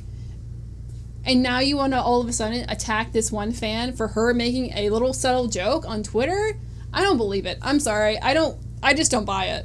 I really just do not buy it. I've literally seen years and years and years of this man getting screamed at by Game Grumps fans, even back in like 2013 or something. It's not, I don't understand why he went after this fan, genuinely. The fan felt so bad about offending Arin that she donated to their live stream to apologize. BeautyLover8403 says, Arin, I hope you weren't really mad about my Ross not being cool tweet. I was just joking in homage to the old days of Dammit Ross, but I got hate from people when you responded. Love you guys. Ross, you cool with it? He is asleep. Arin, you cool with it? I just don't like it when people make fun of my friends. Fair enough. But all is forgiven, beauty lover, because you love beauty, and Ross is completely... Oh, Ross is awake! Everything's cool, Ross? Everything's cool. You know what? You know what actually does bother me about it? Tell me, Arin. It's just that, like, just because it's a meme, it's okay to, like, shit on somebody, but it's not. Right. It's like it means the same when you say fuck that guy, whether it's a meme or not. Although... It's just fucking uncool. Although, yes, Ross, I agree. You want to say something? Ross is Here, coming Ross, up. let me hand you the mic. Here we go, buddy. So last night, I discovered that people make compilations of Game Grumps. I didn't know that, and I found out some guy had made a compilation of all the times YouTube shit talk me on Game Grumps. It's an hour and a half long, and it ends no shit with you guys in Dark Souls saying, "You know what's really funny about this? Russ doesn't watch Game Grumps. He's never going to see any of this." And that's what it ends with. And I'm like, you fucking prick. You watched the whole thing? That's amazing. I skimmed it, and that was the end of the video. That is, first of all, yeah, we're dicks. Secondly, yeah, you didn't watch Game Grumps. You watched the compilation. Well, it's just you're a friend, so yeah. No, we can look you in the face and be like, but if it's just some rando on the internet, it's like we have to take rude. Arin. We have to take responsibility for creating a meme that was giving you shit, Ross, and we are sorry. But it's also something we did 6 years ago and have grown since then. Yeah. So it's all good, and it's all good, everyone. Totally fine. I'm sure hope she did get her money's worth because Arin sure did get angry at her in front of thousands of people. Unlike Arin, there was actual people who felt empathy for the fan and how she was publicly humiliated over a meme the Game Grumps created. So she tweeted this out. Thank you to everyone reaching out to me from the GG realm. I appreciate it. I won't ever look at Arin the same way, which sucks. I'm not looking for pity. I didn't do the donation for him to read, just to, quote, back him into a corner to apologize, unquote, like some people think. I did it because I genuinely thought he was joking by his tweet, but wanted to make sure, and that was the only way I knew he'd respond to me. And I didn't get the reaction I was expecting. I don't need an apology, because he said how he felt, and that's his right. But that doesn't change the way it made me feel. I appreciate Dan and Ross trying to smooth things over, Ross especially, because I never intended to hurt him, and I'm glad to know he wasn't affected by my joke. That's all I care about. What was meant to be a joke was turned into something so wrong. I wish I hadn't tweeted it, and I wouldn't be here typing this. I've thought about deleting the tweet, but then I'd lose the nice comments from people under it. I just want to move on. But again, thank you to those kind people out there reaching out. You are the real deal. Isn't it funny who the guy that the original joke was made for didn't take any offense towards a fan, but Arin pretended to care and attacked the fan over a literal nothing burger. But pretending to get offended over literal nothing burgers would be a recurring theme for the next few years for Arin's life. On January 16, 2019, Allie, who is a Game Grumps social media manager, posted a picture on Twitter and Instagram, a joke about Arin looking like JonBenet Ramsey. JonBenet Ramsey was a 6-year-old girl who was murdered, and no one knows to this day exactly what happened to her. Just Google like the 10,000 other white women who like to talk about murders for your entertainment if you want to know about that specifically. Even Arin's mom said the joke was in poor taste. They would eventually apologize and delete the post. This situation would be a literal nothing burger, and I wouldn't even talk about it in this video, if it wasn't a specific situation that showed you that Arin got more and more apologetic over edgy jokes. More specifically, race jokes and sex jokes. It goes to show that these LA types would rather make jokes about dead children than jokes about racism or sexism, because I guess dead children don't quite qualify for the Oppression Olympics. In February 2019, Danny called a new life in Super Mario Bros. As a one-man. Arin then asked in a really hard Tumblr pandering way, why is it so gendered? When you get 100 coins, you get a one-man? Is that the case? Yes. I can't believe I just called it a one-man. 7 years of knowing you has finally broken me down. It's true, right? Like, you think about it. Extra guy is what I... Extra guy? Yeah. Why is it gendered? Oh my god, Aaron.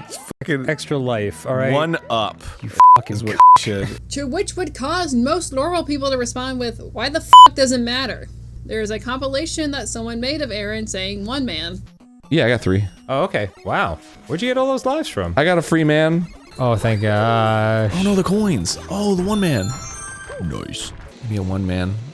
Give me a 1 man. Yes. Nice. All right, get that 1 man. Please, not the Bowser. Not the Bowser. Oh, hey, dude.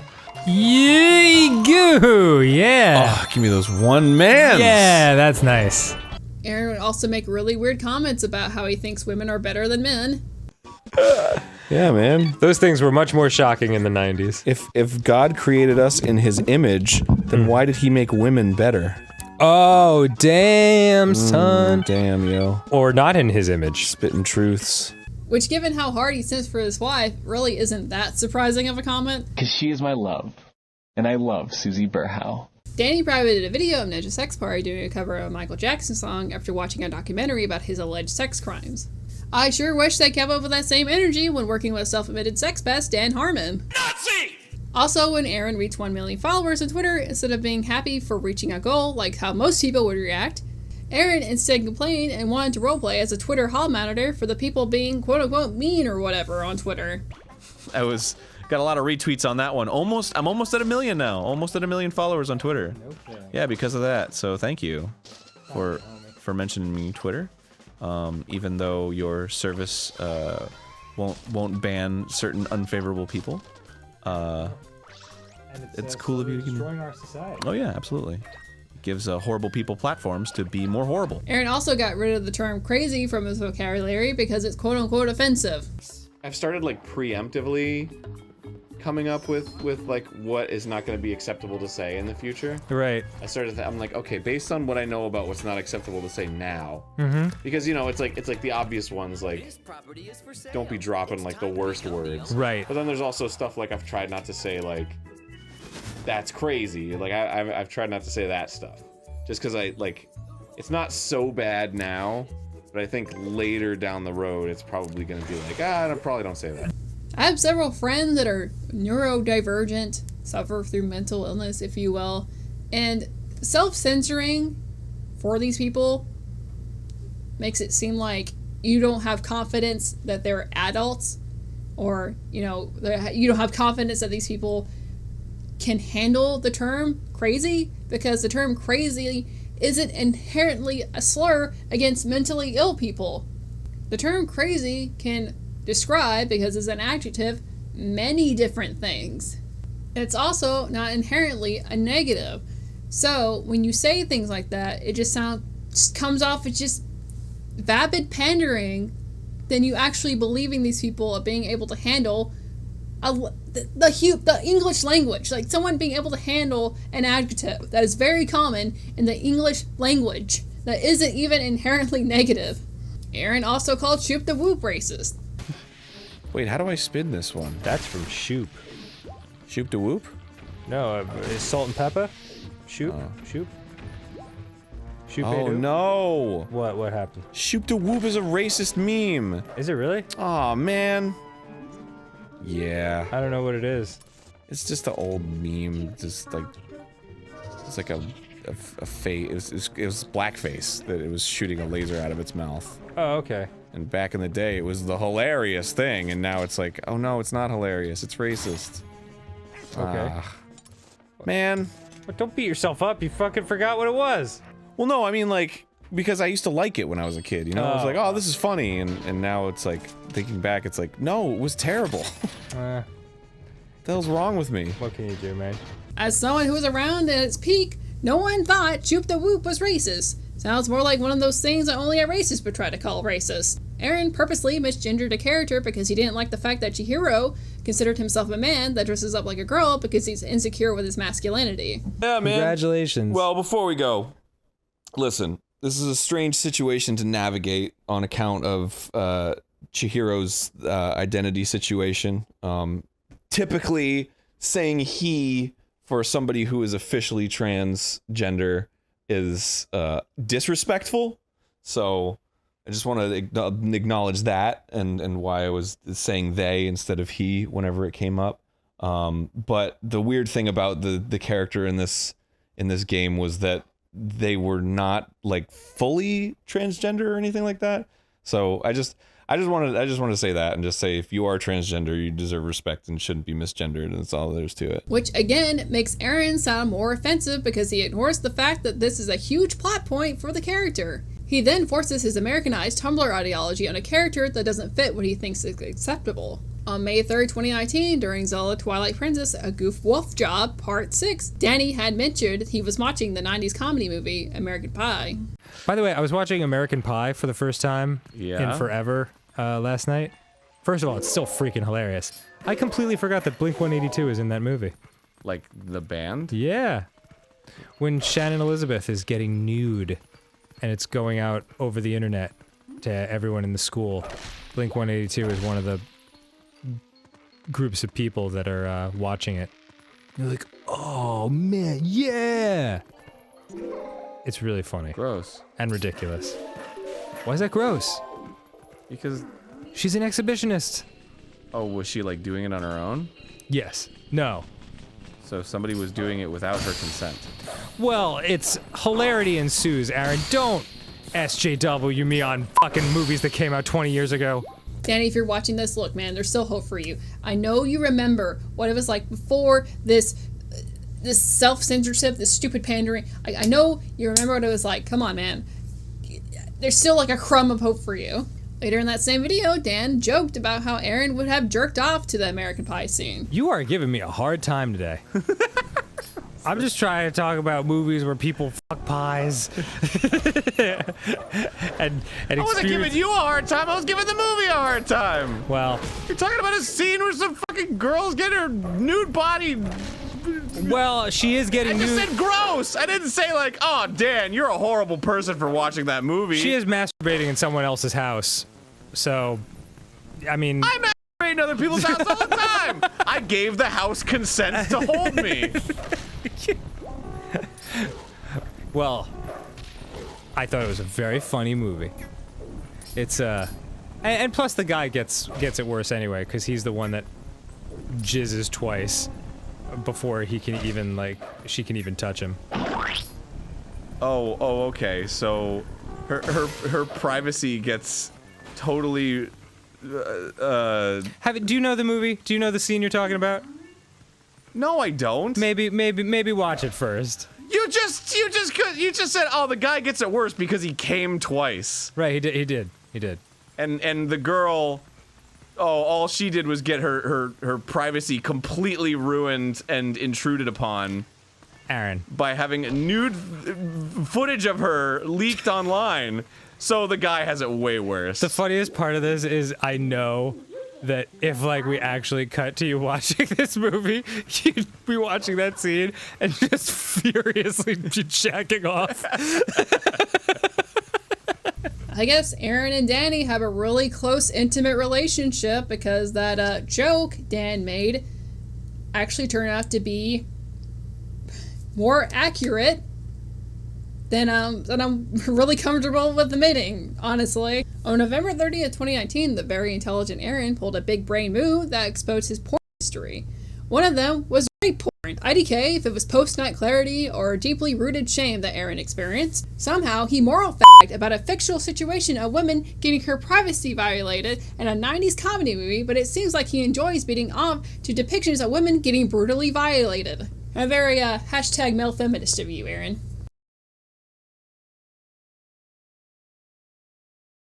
Shmorky is an animator that has been around since the dawn of the internet. He was even close with Lotax, who was a creator of the Something Awful forum. Shmorky has a vast catalog of both amateur and professional works, even with big names like Adult Swim. Shmorky would eventually be paid by Game Grumps to produce an animation for their channel, despite the fans telling Game Grumps they should not platform Shmorky because he's potentially a dangerous guy. I'll leave links to Mad at the Internet and Turk February's videos about Shmorky if you want to know more specific details about his past. Warning though, it gets super dark. To give a broad summary, Shmorky had these humanoid creatures called Clurfs. Now Shmorky has drawn toddler versions of these Clurfs in compromising positions, to say the least. I don't want to get into graphic detail for multiple reasons, but these were pornographic drawings of toddlers. Even though I agree it's a drawing and technically no children are harmed, that's still a huge red flag that people should not associate with Shmorky. Especially because a lot of Game Grumps viewers are young. Shmorky drawings were so disturbing that Lotax, the guy he was living with, had to ask his children if Shmorky had quote-unquote done things to them. I told you, it gets dark. Nothing happened with the kids, they were safe, but unfortunately it doesn't end there. Shmorky had an extremely mentally ill girlfriend. Shmorky had convinced this woman to stop taking her medication for her schizophrenia because he thought they weren't good for her.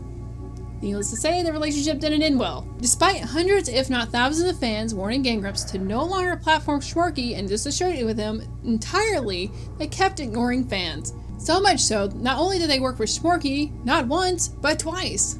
Game Grumps would eventually delete Shmorky videos, but only after they had millions of views and years later of fans warning them about Shmorky. Unfortunately, this will be brought up later on in the video.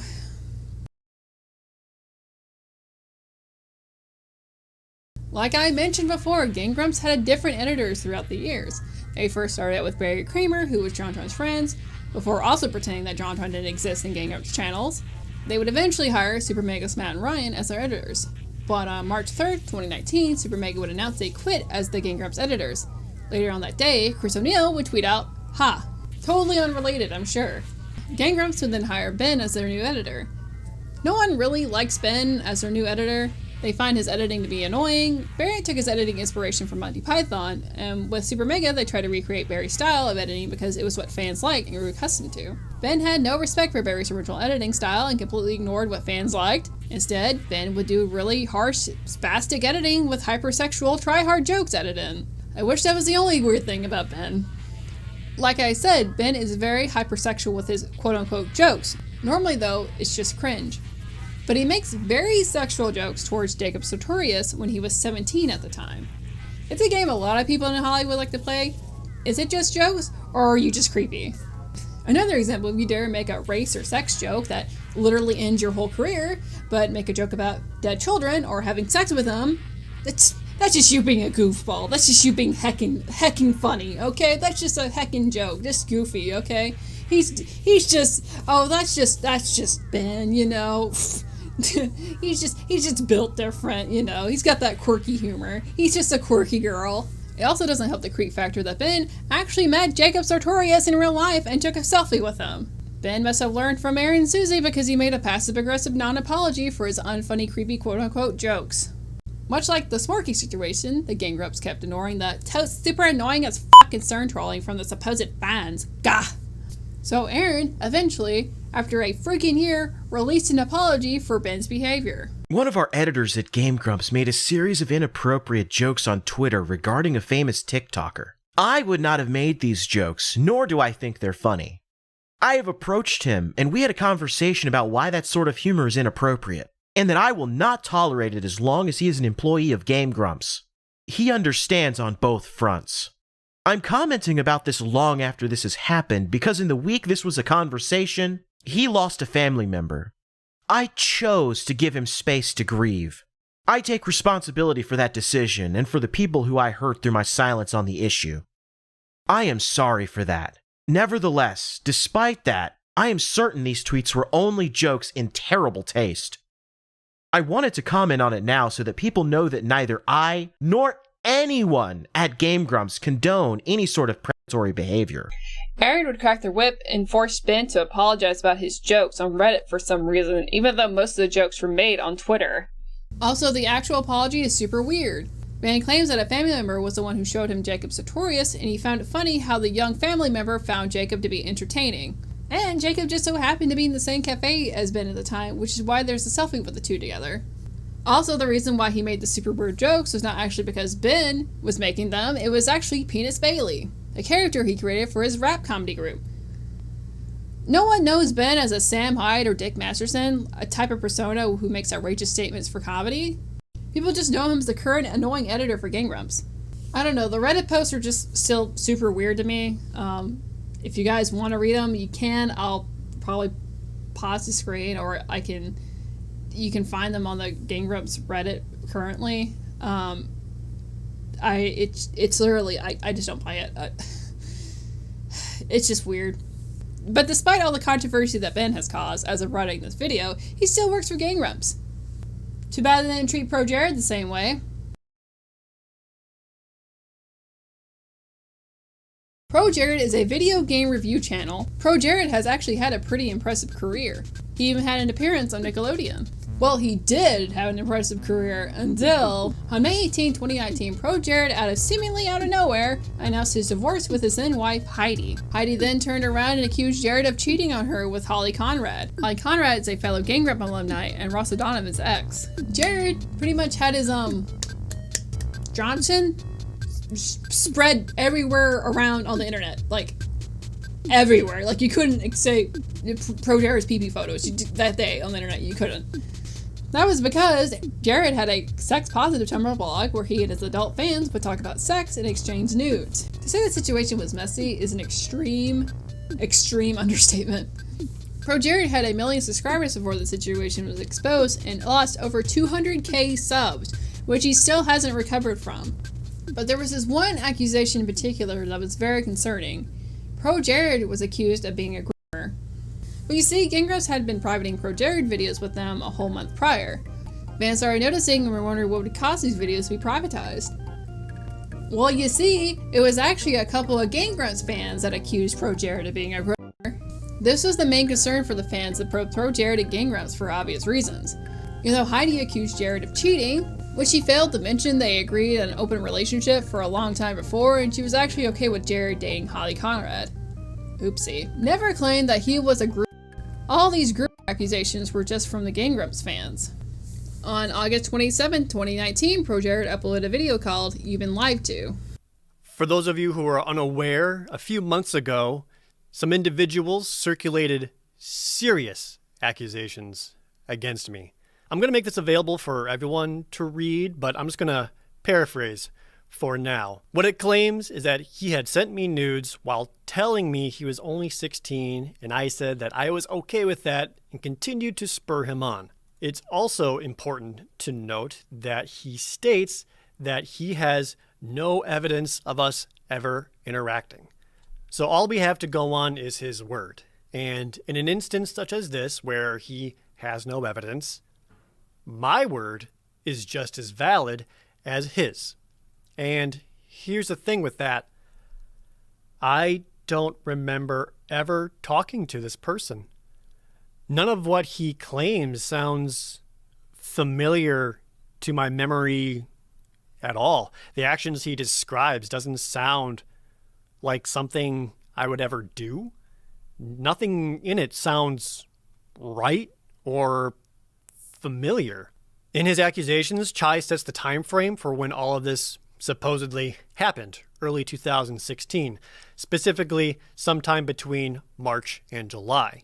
This is all very important. He also makes it clear that this happened sometime before my personal Tumblr account that he supposedly interacted with me on was hacked and deleted. And my Tumblr was hacked. I can confirm that. There are even tweets to timestamp when that happened, which is mid-May 2016. This puts the time frame based on his claims sometime between March 2016 and May 2016. The 9th of November 2015 is the most notable date in my life and always will be. Most people remember their wedding day or their 18th birthday or the day someone close to them died. For me, I remember the day of my accident. We were playing basketball. I loved basketball. My height was my downfall, as it turned out. I was running to try and get the ball from someone. I ran, boom. I fell down hard, landing on my knees and snapping my head forward so that my forehead smacked against the floor. It was almost the end of the lesson, so I asked to be excused to the changing room. The rest of the class came in and we all started getting changed. That's the last thing I properly remember until about 6 months later. As we were changing, I apparently fainted, landing hard on the concrete floor and smashing the back of my head off of it. I was taken to a hospital, admitted to the children's ward, given an EEG, an MRI, a cardiogram. I was tentatively told that I had axonal brain damage, and after a couple of days, sent home. Cue another passing out, another hospitalization. I passed out again while in the hospital. At this point in my life, I was sleeping for around 16 to 18 hours per day. I had to stop going to school and was essentially bedbound. Along with the pain came voices, hallucinations. I didn't notice them so much at first or attributed them to being so tired, seeing a spider when there was none or a flash of light. Then things got a bit more intense. Kill someone, stab your mom, grab that steak knife and stick it in his back. I was terrified of myself. All day, every day, I was plagued with thoughts of violence and aggression. They got harder and harder to ignore. Listing your symptoms over and over gets pretty exhausting. Fatigue, severe head pain, spasms of pain, extremely bad short-term memory, big gaps in long-term memory, no concentration, occasionally passing out, psychosis. Cut forwards to August 2016. The psychosis was getting worse.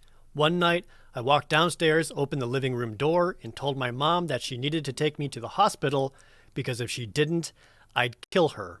Literally kill her. The nights I spent in the hospital for psychosis were the worst nights of my life. My miracle came a few days into my hospital stay. After about 5 minutes of terrible, awful, exhausting pain, it stopped. I released my whole body. Something felt different. It was silent. The voices had gone. In his own article, Chai states that he suffered a traumatic brain injury and has no memory for 6 months, from November 2015 up until May 2016. He continued to have hallucinations and psychosis up until August 2016.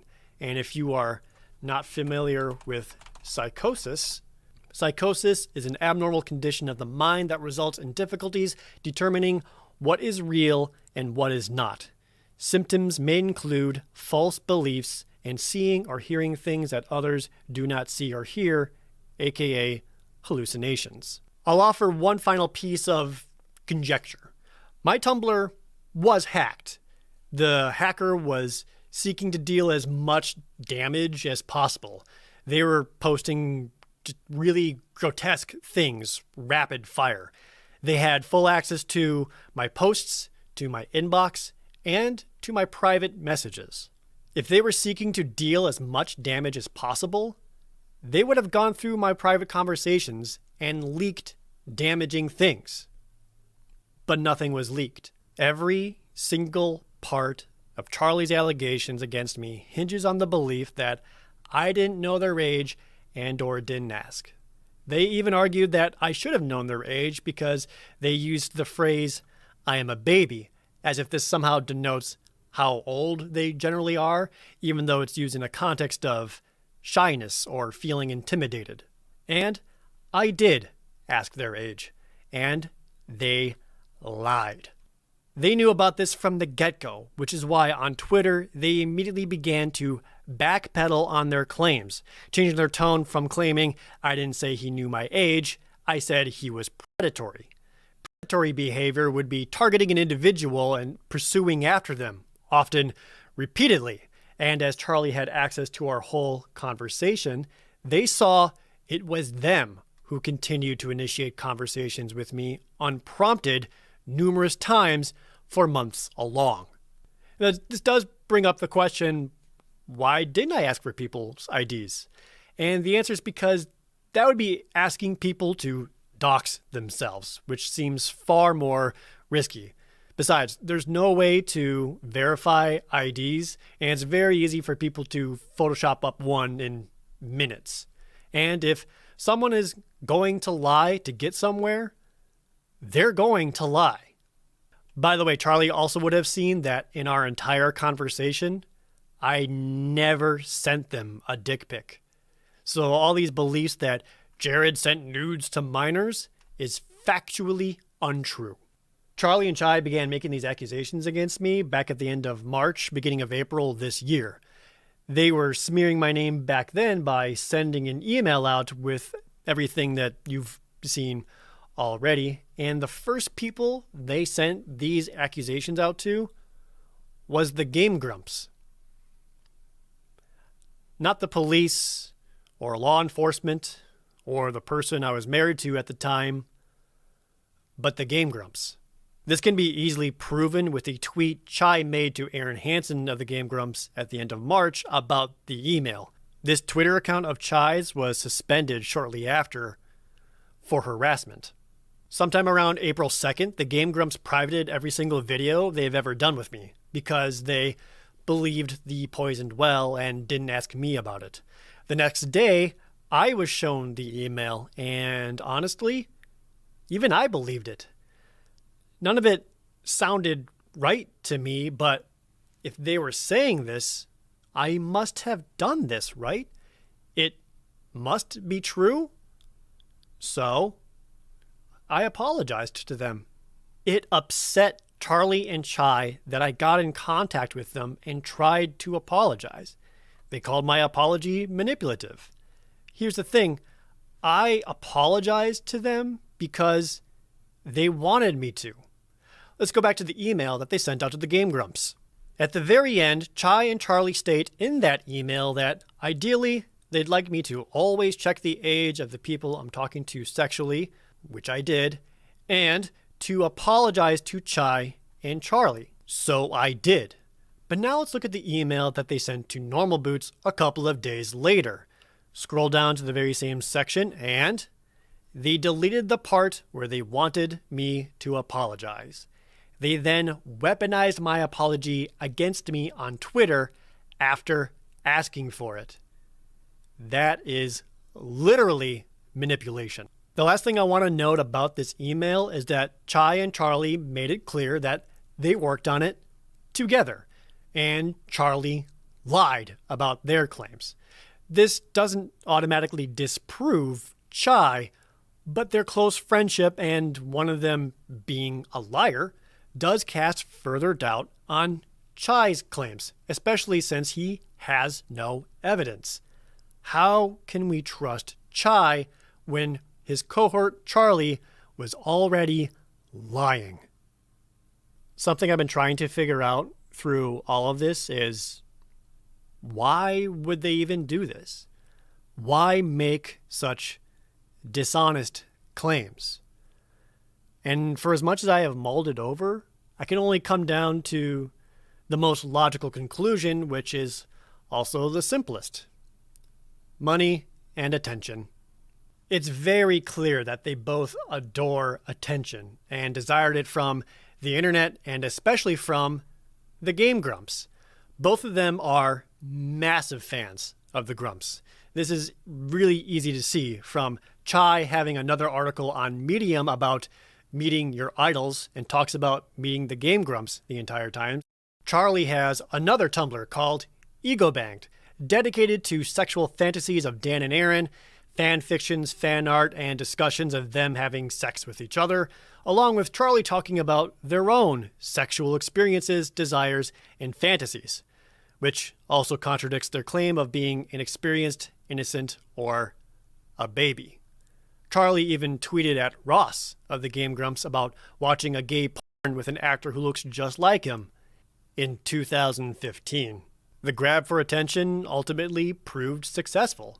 Both of them got a large influx of new Twitter followers, as even denoted by Charlie, and it was even better for Chai since his previous Twitter account just got suspended. It even got them the attentions of their idols that they adored, and all of this gives them clout and social credits. Credits that give them a degree of having a form of notoriety and believability and admiration for taking down the bad guy. Going back for a moment to Charlie's Ego Banged porn blog, they've posted on there asking for commissions in May of 2017, and again the next month, only this time asking for direct donations. This post asking for money got near 1,400 notes, which is huge for Tumblr, all while saying, "Help me, I'm a baby." This shows that e-begging can be successful. Asking for money or asking for commissions to draw. You heard that right. Game Grumps believed in two degenerate, literal schizophrenic Game Grumps fans over their friend Projared, who they've known for years. Why is it that the Game Grumps ignored concerns over Shmorky, over creepy editor Ben, over the self-admitted sex pest Dan Harmon? I'm not a Nazi, though! From fans for literally years. But all of a sudden, two mentally ill weirdos come out of the woodworks and accuse their friend, Projared, who they known for years and worked with for years. They all of a sudden just believe them. Make it make sense, Arin. Not only that, Suzy Berhow was running her mouth, because of course she was, towards this other clout chaser called Pamela Horton, who accused Projared of being a sex pest. In response to Pamela's tweet, Suzy just replied with, "I love you." Keep in mind, Suzy and Holly Conrad were really good friends at one point. So that quote-unquote "I love you" wasn't just her calling out Projared, that was also her being passive-aggressive towards Holly. Well, it turned out that Pamela Horton was doing what clout chasers do best, and lying about the situation for attention. She also deleted the original tweet because she got caught lying. Projared confirmed that he was getting targeted by Game Grumps fans and their former editors Matt and Ryan by quote-unquote bullying him. YouTubers that I've never even heard of and who I imagine never heard of me lashed out at me and made jokes at my expense. Some of them harassed me overtly, others did it subtly. But let's call it what it really is. It's bullying. Imagine them walking down the street and seeing a group of people beating someone down to the ground to the point that he's helpless and immobile. And without even knowing anything of the situation or what the truth even is, they joined in on it. To summarize, do I think Projared is a cheater? No. I think it was a messy situation that Jared and his wife Heidi put themselves into by allowing a quote-unquote open relationship in an attempt to fix a failing marriage. Heidi lost all of her sexual attraction to Jared, but Jared had money that allowed Heidi to live comfortably. Then Heidi got scared about losing all that comfortability and lied about Jared cheating. I also believe Jared fell in love with Holly because it was a woman who was actually sexually attracted to him, giving it attention, unlike his wife Heidi at the time. Now, more serious question is, do I think Jared is a groomer? No, obviously not if you've been paying attention. But there is some criticism when it comes to running a quote-unquote sex-positive Tumblr and sharing news with fans. There's plenty to criticize about that. But that's not the same thing as being a groomer. I'll leave Projared's, Gamer from Mars, and Bedhead Birdie's videos of the Projared drama if you want to know more about the specific details. But it's frankly bull that the Game Grumps believed in these schizophrenic, literally who clout chasers over their friend, Projared, over the situation. They couldn't even be bothered to reach out to the Heidi for her opinion, even though she was married to him at the time. I have to wonder if their relationship was failing behind the scenes, or they had some weird catty drama behind the scenes with Projared, and this was just their excuse to catalyst his way out of their lives by believing in literally nobodies. By June 2019, Game Grumps had been a successful channel for 7 years. During those 7 years, they accumulated tons of fan donations and mail. So the Game Grumps decided they were going to do a ye old garage sale. Even though they had gotten over 800 RSVPs to this event, the staging went on as planned. The line was wrapped twice around the building at 8 a.m., which should give you an idea of how ill-prepared they were. Arin is a CEO of a touring company, by the way, in case you forgot. So realistically, Arin and the company should have predicted a larger turnout because of their popularity and them constantly selling out of shows. Fans were standing outside the California heat in the middle of summer for hours. No free water station because water costs money, you know. Our friend, clout chaser Berman Shaw, was the only Game Grump that thought, hey, maybe we should give these people water so they don't pass out from heat stroke. Allegedly, fans were sharing sunscreen with one another as well. Fans were ever signing autographs for people who got there at 7 a.m., but you had to buy something before the signing. To everyone else who bought something hoping for Dan and Arin's autograph, sucks to suck, I guess. Ross and Super Mega were there to help, I guess? No one really seems to know. The only active Grumps, according to the people who were attending, were Suzy and Vermin. Vermin? Oh my god. I didn't mean to say Vermin, oh my god, Vernon, oh my god. Can you try planning better autograph sessions / meet and greets as well, please? I was literally at the cashiers, with them scanning my card when they announced the line was capped.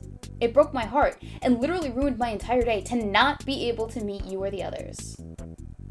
I don't know. I'm sure they planned as best they could. They couldn't sign things for the whole day. Maybe next event, plan your time a bit better? I showed up at 8 a.m. I got in line for merch the moment I walked in, because it was required to buy merch to get a signing. But lines were all over the place. They were only there from 10 to 12, and they capped the line at 11:15. Maybe next time, don't sound so condescending. The only people modern Game Grumps fans love bullying more than people that are critical of Game Grumps are each other. So they sell their old games, merchandise from Game Grumps store, and memorabilia like Arin's Sonic dress and NSP costumes. Also, a fan actually bought their same game that they donated to the Grumps years ago, and they kept the note that the fan sent them in the game package for years. Which is kinda depressing, not gonna lie. Ross Vanovan would eventually apologize to the fan. "Hey man, heard about this from my fans at the booth. Had it on my game shelf for years. Unfortunately, after my move, I live in a smaller apartment and I totally forgot I still had your note in there. Honestly, just glad it made it back to you. Glad you got free stickers though." And to top it all off, police were called due to the large number of people who showed up in a public area. If you were a fan already waiting for hours in the hot sun just for a chance to buy Game Grumps merch, well, too bad, so sad, your ass is going home. Thank you everyone who attended this event. We had a lot of fun planning it, and it helped us learn a lot. We met a lot of folks and heard a lot of laughter. I want to apologize to everyone who couldn't make it, was planning to come Sunday, or was after the cap. Thread. We should have had the foresight of how many people would show up. We worked at that venue before for the Pokemon Art Academy Gallery, and it went very well, and capacity wasn't so bad. For some reason, we thought we'd get around the same numbers, maybe a little more. We underestimated greatly how many people would show up. The line was wrapped around the building. We were prepared to service everyone that showed up, but we got a call from the city. As I heard it put, it was akin to running a parade without a permit. A huge safety hazard. Luckily, no problems. We had water and sunscreen for people waiting, and the line was moving along. But the venue, rightfully, sided with the city and told us they couldn't have this go on for much longer. We had to start turning people away, and they shut us down for Sunday. We just underestimated the pull. We do it often, with merch orders, live show venue sizes. We always err on the safe side. What if no one shows up? It's still a question we ask. Simply put, y'all are amazing at showing up, and we never seem to get it. But we do now. Like I said, this was an incredible learning experience. And y'all helped with it so much. This sort of thing won't happen again. And we're already thinking of how to do this better. I'm especially sorry to those who came out to the event from a long distance, planning to come Sunday. I'm not sure what to do about it, since we don't have a venue anymore, but we're still thinking of what to do to make it right. Thank you again so much to everyone who participated. Flew out, drove up, hung out, took pics, couldn't make it in time, bought hotels. I mean, I'm floored at the response to this. Y'all are amazing. To us, this was just a silly garage sale, but y'all made it an event. Also, Suzy just had to make a passive-aggressive comment towards a fan, because of course she did. Are you talking about Arin taking a break after signing for hours? WTF, we are human, dude. Suzy, I'm pretty sure only working for 2 hours and not returning is just quitting. Not a break. Brent, the manager at Game Grumps, ignores those, totally annoying nothing burgers of fans complaining about not getting what they paid for, and also almost passing out for dehydration. Ew. Are you entitled or something? And just thanked his team for the quote-unquote hard work. On July 30th, 2019, animator Senior Pelo uploaded a YouTube video called Every Storytime Animation. It was a parody video of storytime animators and how repetitive they can be. It actually wasn't mean-spirited at all and just ended with Pelo's absurdist sense of humor. Also, the Turkey Tom is peak Kino. But in typical narcissistic teenage girl behavior, and even though the video had no reference to him, Arin thought to himself, but how does this make me feel? This is mean. I got made fun of like this all the time when I made cartoons, and it fucking sucked. It didn't give me a thick skin, or make me a better artist, or make me think more about what I was doing. It just hurt. The fact that all the people patting you on the back for this cartoon are old school Newgrounds types with very few STAs commenting speaks volumes. You can use this thread to pretend it's all in good fun, but it's not fun. It's mean. It hurts. These are kids who are all creating, sharing themselves, and trying to find a way to belong. This video only serves to segregate two groups of individuals, both primarily populated by people who desperately want to connect with one another. Wow, Arin, tell us how you really feel about your former Newgrounds alumni. So not only has Arin not animated for years at this point, but he for some reason felt the need to talk shit about a website that gave him his start to his internet career to begin with. Keep in mind, he also worked with these Newgrounds animators in the past, and was paid by the CEO, Tom Fulp, for promotion of Newgrounds. I guess that's another 2-decade-year-old relationship down the toilet. I guess the reason why Arin felt the need to even speak up to begin with is because some of his friends that were also on the tour of Scribble Showdown were Storytime animators. But if Arin could actually bother to calm down for his Twitter tantrum, he would know that it was a harmless and borderline parody video to begin with. Former Newgrounds alumni and ex-friend Chris O'Neill chimed in publicly to defend Pelo and condemn Arin for his behavior. Pelo responds by saying, "Wow, Arin, I seriously didn't mean any harm with this. I don't mind them making their stuff. Yes, it's with jokes and stuff, but the last thing I want is to hurt. I even watch a few Storytime animators. I even tried to imitate the style of animation to respect that, instead of, ha ha ha, they don't move. I know how you feel. Some made fun of my videos too, or shitposting. But I know some are jokes, and some are just being mean. If you really think I tried to hurt the Storytime animator community, then I apologize. That wasn't my intentions. I wanted to joke on everyone, not one group. And if you want, I can explain to you every single joke in the whole video." Oni NG, who is also a veteran Newgrounds animator who has been friends with Arin for a very, very long time, responded to Pelo by saying, "Don't apologize. Don't let someone bully you out of your sense of humor because they lost theirs. Keep doing what you do." Pelo responded, "It's okay, Oni. My humor will stay the same. I know I didn't mean harm, and that's what I care." Oni then went ahead and made his own response directly to Arin's thread by saying, "Newgrounds made you, and is probably the place with the least hate you've ever gotten anywhere online. You say you don't read comments. Maybe that's why you think it's better. It's the internet. You laughed hard at SF Chode. P.S. Pelo's cartoon is funny jabs. Christ almighty, grow up." Corey, aka Spazkid, would also speak up to defend Newgrounds and its community. He would also confirm that Arin is very hostile behind the scenes and pushes people away due to his anger issues. "This is honestly just lighthearted and confusing if anything, like a weird fever dream. I think you're overreacting and making this more about you than anything. Arin, you used to make videos where you pretended to be special ed. Throwing Newgrounds around like it's the toxic hellhole breeding ground it once was is false and ridiculous. Times have changed, and you just want to pretend that everything's the same. It's not, and it hasn't been for a while. Tom, who is the creator of the Newgrounds website, has only ever reached out to you. He wants to support you in any way he can. Tom has always been there for you because he only has the most respect for you. But you're just making a mountain out of a molehill. You need to stop pushing everyone away and wake up."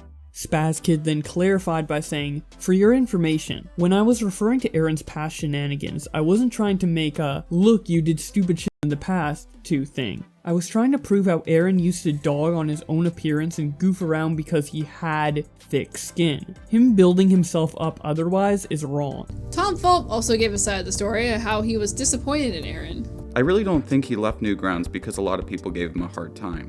He left because he had a lot more opportunities on YouTube, and Newgrounds was going downhill as YouTube grew. 99.9% of people on Newgrounds adored Ego. The biggest problem was an artist named RTIL who wasn't a fan and was really shitty about it. I'm sad that he's reinforcing the stigma of Newgrounds being a toxic community though. Look at all those comments on Twitter. Why isn't Twitter dismissed as a toxic community?" By the way, Arin made this tweet in May in that exact year. "Unless you decide to figure out what makes you such a hateful narcissist, I suspect you'll f*** up many other days too. Public apologies won't help you on those days either." That one didn't age quite so well. Arin once again go on Twitter and write one of those famous Notes app apologies. "I appeared on the trending tab today, and it is being used as an opportunity to bring up problematic things I've said or created in the past. I've spoken about this before in various forms, but I want to be as visible as possible for young folks who were like me when I was that age. I used to be an angry kid. Piss and vinegar, anything goes.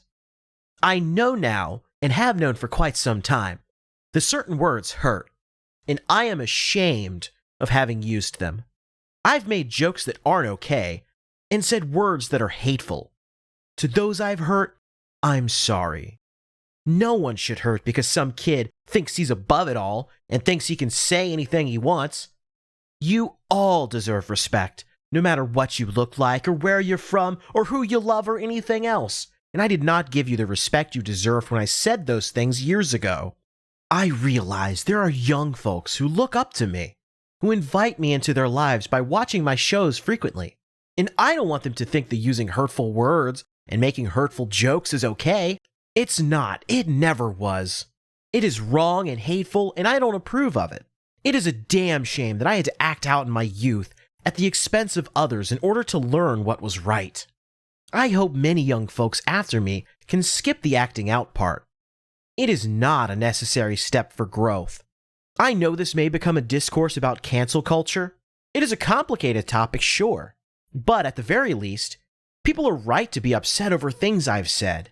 They are right to want an apology or accountability. I am grateful that people feel empowered to speak up about things that hurt them. Holding people of influence accountable for their actions is a good thing. We are people who get to say all kinds of things and have people listen to us. I think it is a reasonable request to ask us to listen back. So instead of apologizing directly to Senior Pelo and the Newgrounds people who you spat piss and vinegar at with your passive-aggressive tweets, you instead apologize for saying no words in your past. That's really nice of you, Arin, and totally doesn't show how immature you actually are, and you don't care about the feelings of the people who you were friends with years. Instead, you choose to pander to a group of people that were more than willing to cancel you within a blink of an eye. To which it caused Basket to reply with, Great apology, Arin. Gotta defend that brand. Can't actually say sorry to anybody but yourself. Whatever, man. I hope you enjoy perpetually walking on eggshells with a fan base who would just as easily throw you under the bus like you did with Newgrounds. Senior Pelo did say him and Arin talked behind the scenes and all was forgiven. Pelo also made a video making fun of the drama.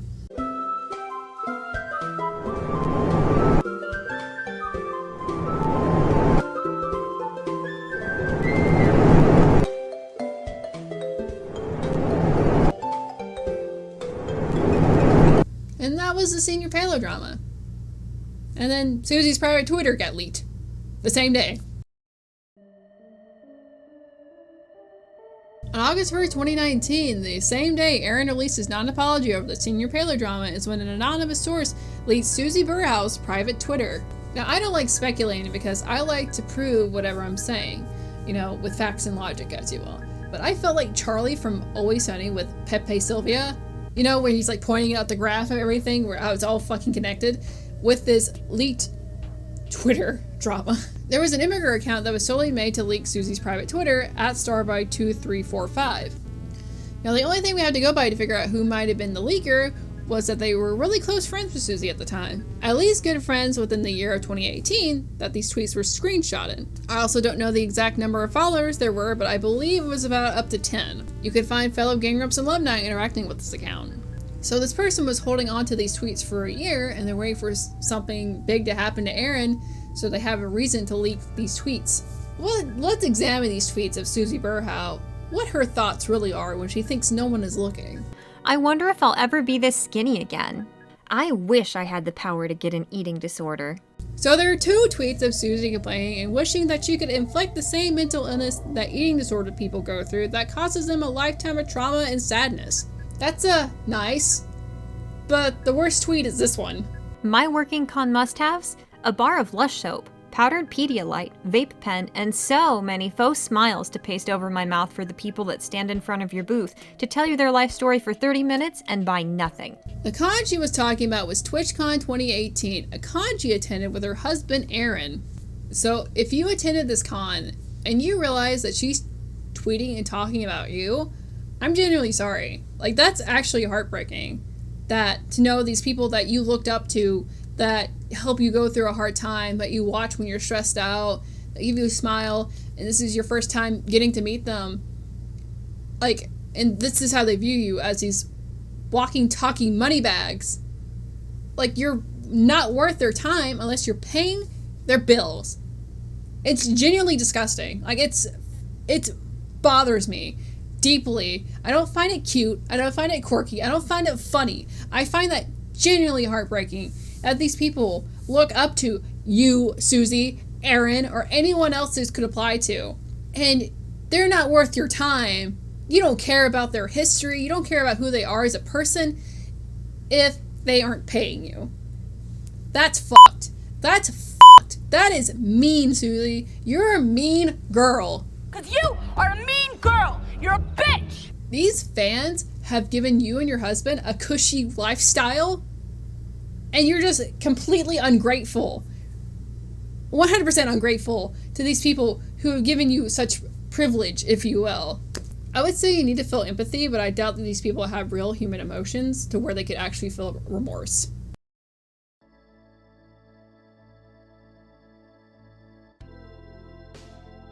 On October 23rd, 2019, John also got married without Arin in attendance.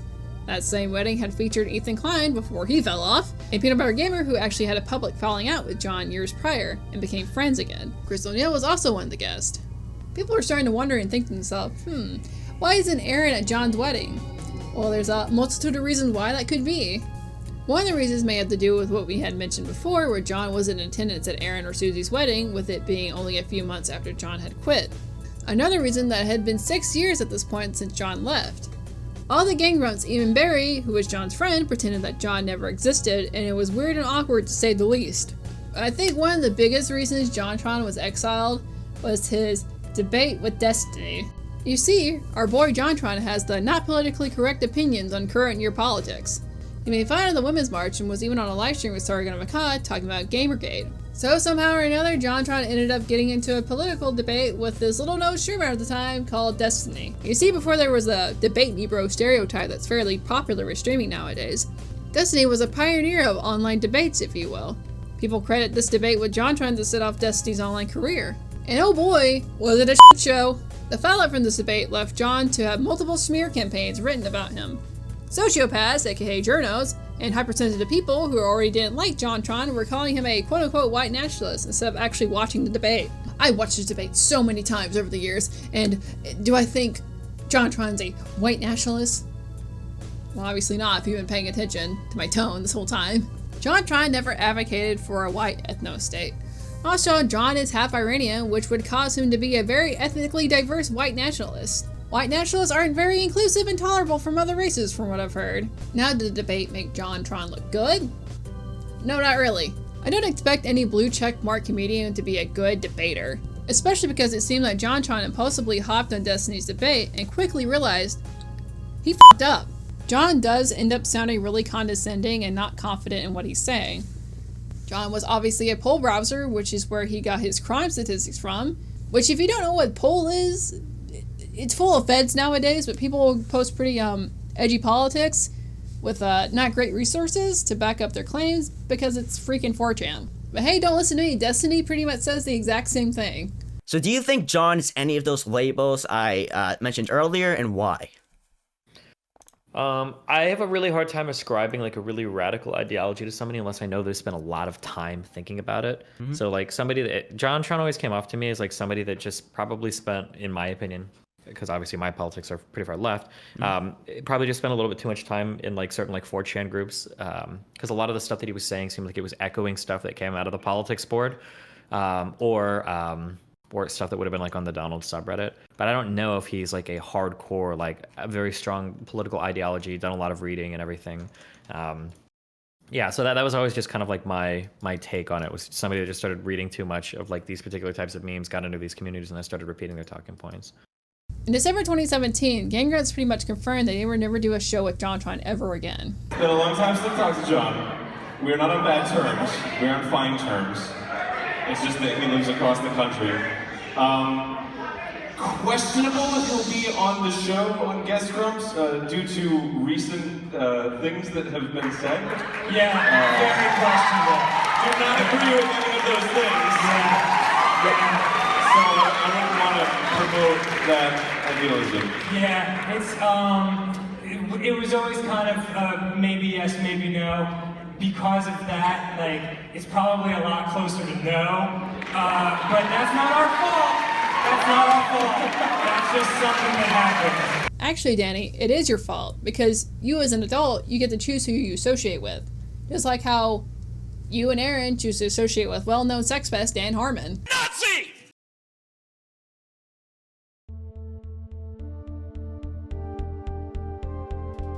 In summer of 2020, there were protests and riots due to the police brutality of George Floyd.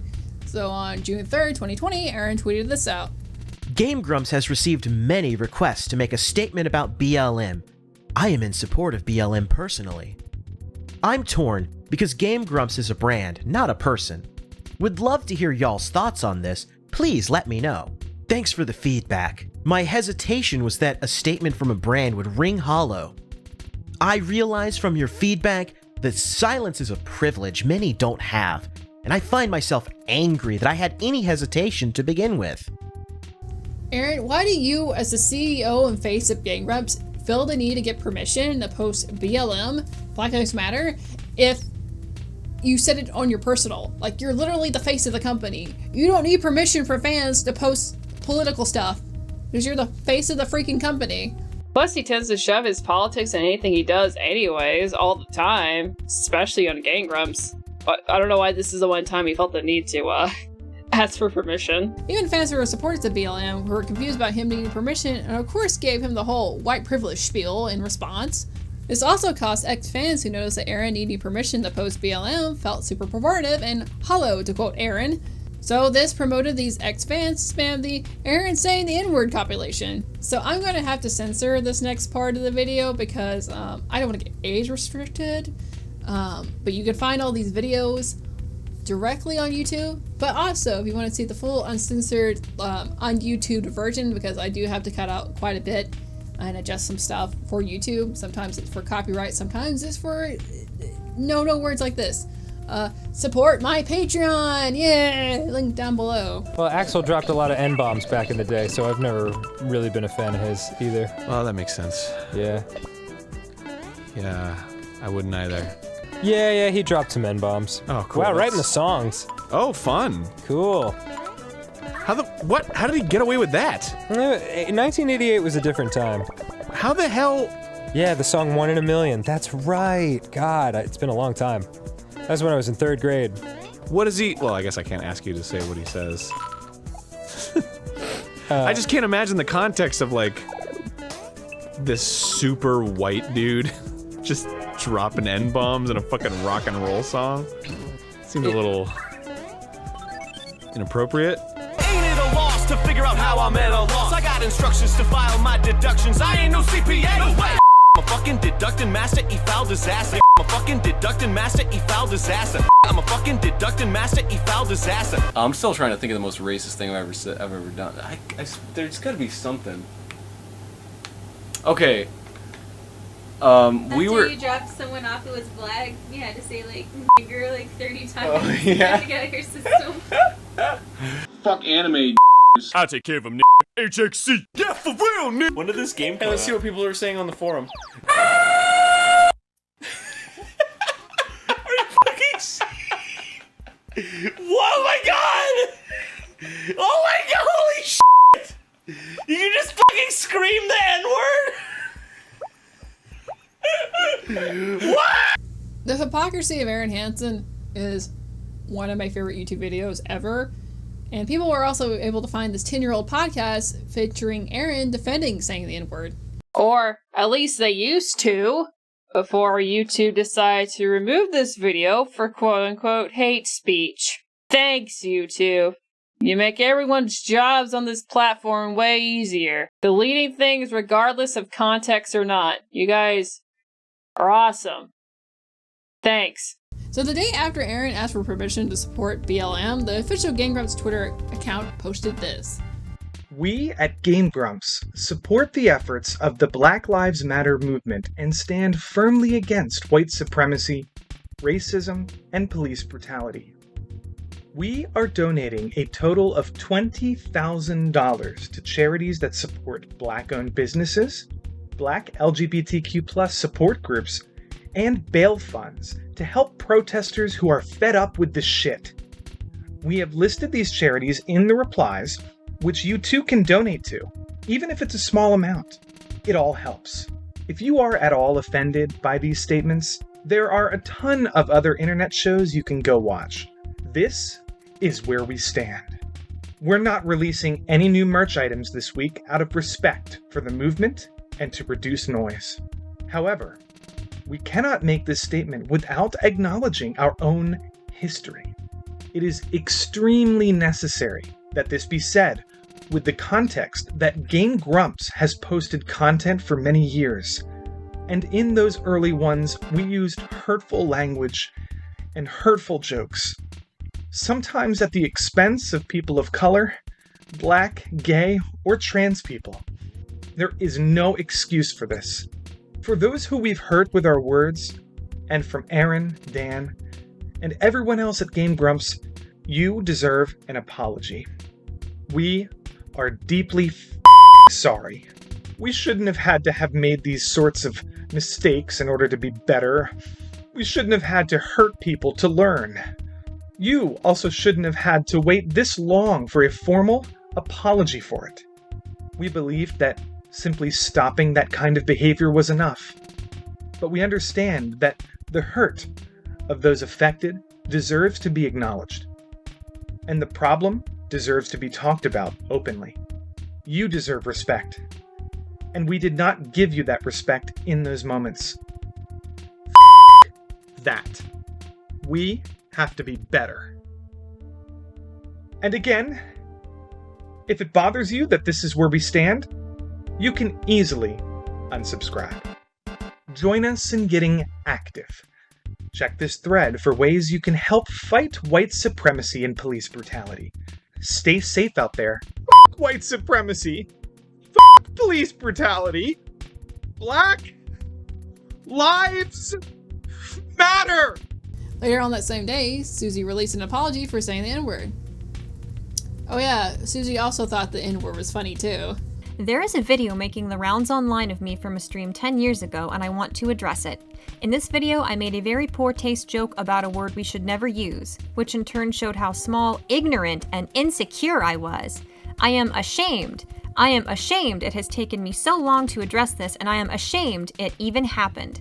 I didn't apologize sooner because I was scared of the pain I would get by bringing attention to it, but I see now that the pain my words caused is even greater. It is fucking terrible that I had to learn from a mistake that hurt people. What? Okay. I am so sorry to those that I have hurt and disappointed. That behavior is hurtful and wrong. This is not who I am, and I have fought to make myself a better person than I was yesterday. I will continue to work to make myself a better ally and strive to be the best version of myself I know I can be. I am proud to live in a time where people can feel strong enough to call out others. Thank you for holding me accountable. So if you are wondering where I stand, fuck racism. No lives matter till Black Lives Matter. If those words bother you, bye. I will be making another donation today. She also had these things to say in the now deleted tweet. Models over the age of 24 make me sick. Seriously, you're not with an agency because you're too pretty? Try because you're 30. What a fucking bitch. Got another no response from a Japanese agency. 39 to go. I'm sorry, but I've had nothing but bad situations with black people all week. Is it just the culture? With just like Arin, she also conflicts herself with her edgier sense of humor in the past, which she said. Question number 24, what's a turn on? I think a turn on for me is definitely somebody who I can joke around with. I don't want to be able to walk around on eggshells with somebody, you know? I should be able to joke with them and then be able to handle a joke, because that's just who I am. Which has prompted fans to ask about her private Twitter. This was from a private account for me and my close friends. I don't feel the need to talk about my mental struggles publicly, except to say that I am working on them and I don't appreciate the shaming. It was a bad thing to say and I regret it. So let me get this straight, Suzy. You'll apologize for saying no words, but you being directly nasty to fans? You want to apologize to them? You're a bitch! It really reminds me of how Arin handled his non-apology with the senior Pelo situation. Speaking of Arin and Mean Girls, Arin decided to be petty as f*** and liked this tweet. I have old Game Grump fan animations featuring J-Star Intron. Really, dude? Really? We're just gonna, like, do a half-assed, like, censoring a JonTron's name? You're really... You're, like, censoring it like it's, I don't know, like a slur or something? This is what we're doing? Okay. So stupid. Like, why even bother censoring it at this point? Whatever. This video's too fucking long at this point. Okay. I never took them down. That's something I should have done years ago. Semicolon. We don't need to prop up some dickhead bigot because he makes a funny noise. I apologize for leaving him up for so long. That was unacceptable of me. I guess this actually ended up inspiring Arin because the day after the virtue signaling apologies, Game Grumps started deleting old JonTron videos. I'm sorry, Arin, but who was making racially insensitive jokes when JonTron was working for you?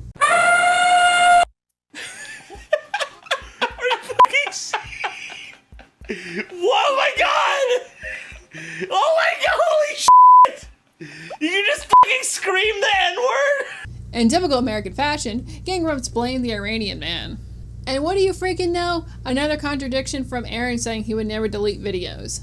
It's out there. Like, it's fucking... Yeah. It's out in the world. I'm never gonna delete it. We can't. Even someone else could just put it up. Oh, for sure. If I deleted, like, all of Game Grumps just for my own...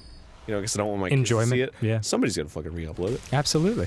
So of course I'm not gonna. People re-upload our episodes now. Yeah. And they're already up. Like, what is the point of this? Sorry, John, Jared. You guys are just the exception, I guess.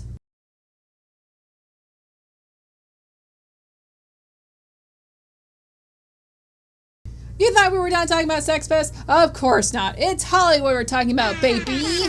On March 21st, 2021, a thread about Dan Avidan getting accused of being a sex pest went viral on Twitter. Dan Avidan was trending on Twitter and everyone was freaking out almost just as much as the Projared situation. JonTron, the absolute mad lad, broke his silence on Game Grumps to tweet this out. Does this mean we finally get to finish Sonic 06? Holly Conrad, who again is Projared's current girlfriend at this point, tweeted, then deleted. Some people legitimately only care about money and their online reputation, and will do anything to not lose either of those things. There's a pattern of bodies left behind these people, friends who have crooked crowns, and were cast out for not being loyal enough. The reality is they do this out of selfishness and fear, because they have the biggest closets full of the most terrible skeletons, and nothing is more important than hiding the truth. Ricky Burwick, who is a physically disabled comedian, tweeted this out the same day. For whatever reason, it got overlooked. I think the Game Grumps story that everyone should focus on is how Suzy called me disgusting and gross. So I wasn't allowed to visit the Grumps HQ, lol. A reliable source told me this a few years ago after my trip to LA. Given Suzy's history for virtue signaling and being obsessed with appearances, is it really that big of a stretch to assume that Suzy would discriminate against someone disabled who looks like Ricky? The tweet that went viral linked back to r/RentGrumps post about Danny's sex abuse allegations from his fans. On the r/RentGrumps post, the first accusation came from not the Game Grumps fans, but from a former friend of Danny's named Katie Schwartz. Katie Schwartz wasn't just friends with Danny, but was really close friends with the Game Grumps alumni. She was even living with some of them and was a babysitter for Ninja Brian. You see, Katie is also a playwright, and made a prestigious liberal arts degree play about the #MeToo movement with a local theater kid quality that was called Bad People. Bad People was written with excerpts from her Tumblr blog because, of course it was. There was a character named John that dressed and acted exactly like Danny. John, in Katie's word, had a couch and listened to Rush so much that Katie allegedly would get panic attacks if their songs were played. Rush, if you guys don't know, is one of Danny's favorite bands ever. You see, Katie had an open relationship with her girlfriend at the time. It seems to be a reoccurring self-inflicted torture LA people like to put themselves through. John and Katie's girlfriend started their own relationship together and fell in love. John was mean to both Katie and her girlfriend. Katie ends up in the cuck corner while John and Katie's GF had a threesome with another woman. John said something that made Katie's GF want to self-harm. John tells Katie that he wants to have a 4G with her and 3 other women, which 4G sounds exactly like something stupid Danny would say. The funniest part is when John paid Katie to be maid service to clean up the sheets after having sex with a woman, and would then sleep with Katie's GF in the same bed right after. John, on the regular, would text and sleep with women 20 years his junior, and Katie actually ended up feeling like she enabled his behavior by going after young women. John would ghost women after they felt an emotional connection with him and were hoping to develop a relationship, all at the same time while sleeping with lesbian couples but preferring Katie's GF. John would flirt with at least 4 other women at the same time. Keep in mind, all this John discussion is literally just about accusing Dan Avidan of doing like the most disgusting, degenerate shit, and I hope to God all these people got STD checks on the regular. But Katie did not accuse Danny, of being a pedophile. just that he would often sleep with women that were 20 years or so younger than him. Given Danny's age at the time, knowing Katie, he would have been in late 30s to early 40s, which had made the girls between 18 and early 20s. Now, you can criticize this and call it gross, but it's not illegal. Worthy of criticism, but it's not illegal. After Katie's theater kid play, how about how degenerate people in LA are? The accusations came from a girl on her Discord, because of course it did. There were also screenshots that were dumped in Immigrant to show that Dan committed the horrible tragedy of flirting with a woman and trying to sleep with her. This only proved that Danny was a horn dog, not a pedo. Where were all these pedo accusations coming from? Well, the accusations came directly from r/rant Grumps. Update 2. Another person has come forward and privately shown proof that the mods, as well as myself, the deal was we would not be sharing what we saw. I intend to honor that agreement. And it was the best proof shown so far. The person was 17 when they started talking in 2013. They met up when she was 21 in 2017. They continued to sex until 2018, which overlaps with Dan's current girlfriend, who he publicly announced in Jan 2019. The same provided proof as well as in the form of pictures of them together and screenshots of Dan offering to pay for her plane tickets and picking her up from the airport, as well as another who claimed not only do Arin, Brian, Twerp, and Planet Booty all know about Dan's behavior, but they all have special rules for him to not being girls, I think they mean bringing girls, back to the tour bus or backstage anymore. By the way, that was one period. Fucking Reddit moderators, learn how to fucking do grammar better. There's literal programs that can help spell check for you. Jesus Christ. Update 3. Video evidence was provided by a girl along with an accompanying screenshot proving that their conversation was indeed sexual. Her story matches the others that came forward as she provided some messages to Dan as well as a happy 18th birthday message that was wished to her by someone else at a later date. Despite contact being established before the age of 18, the girl denies any Dan grooming or pedophile accusations. Now, I'm not sure about that last tidbit was written after Ryu Pastel's tweets went viral, but isn't it interesting the woman that's accusing Danny using her is not calling him a groomer.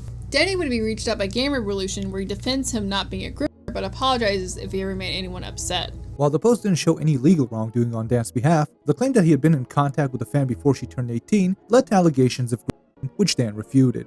In a statement provided to Game Revolution, the YouTuber confirmed that he had a sexual relationship with the fan in question, though stated that it had been one between consenting adults and not exploitative.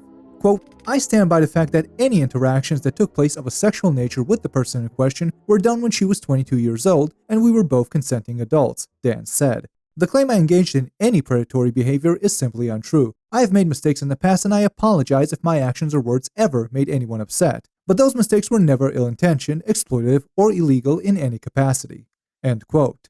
After the allegations began circulating on social media, the fan allegedly described in a now-deleted Reddit post that she didn't believe that she had been groomed, but that she felt Dan's actions to be an abuse of power. However, the limited interaction between the pair shared as part of the initial allegations did not suggest any legal wrongdoing on the YouTuber's behalf. So what did we learn about the Dan Avidan situation? Never sleep with your fans, never! No matter how much you think you trust them, there's going to be somebody that gets mad because their senpai doesn't notice them and doesn't choose them like they're a pro tag in a manga, so just better to just not sleep with fans whatsoever.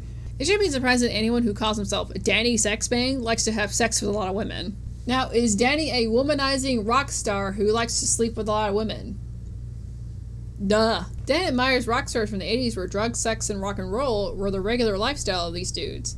Danny obviously got really into the fame that he was seeking for his own life that Game Grumps gave to him.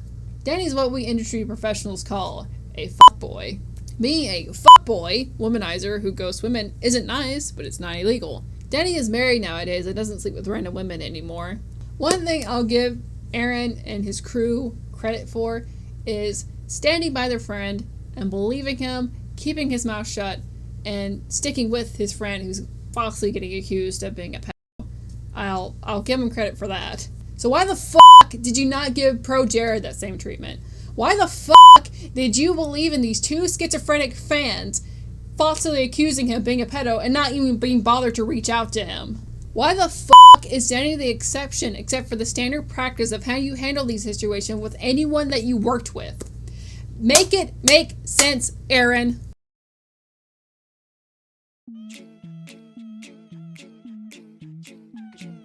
I wasn't really sure at what point in the video where to put this because it's just a prevalent thing. Like, it's a constant occurrence in Arin's life. But Arin's bad at video games. Yep, despite Arin making his whole internet career about video games, he's actually really bad at them. Arin would often hard rate games, much like the other gnome law called DSP. DSP, aka Darkside Phil, was a fighting game competitor and was shown to be a raging fat even from his early adulthood, much like Arin. Despite that, Phil would upload gameplay commentary and grow a significant fan base, again, just like Arin, obviously on a smaller scale compared to Game Grumps. But what really skyrocketed Phil's infamy would be people making This Is How You Don't Play series. There were compilations of Phil hard raging and blaming the game mechanics or the console itself instead of Phil admitting he's just really bad at games.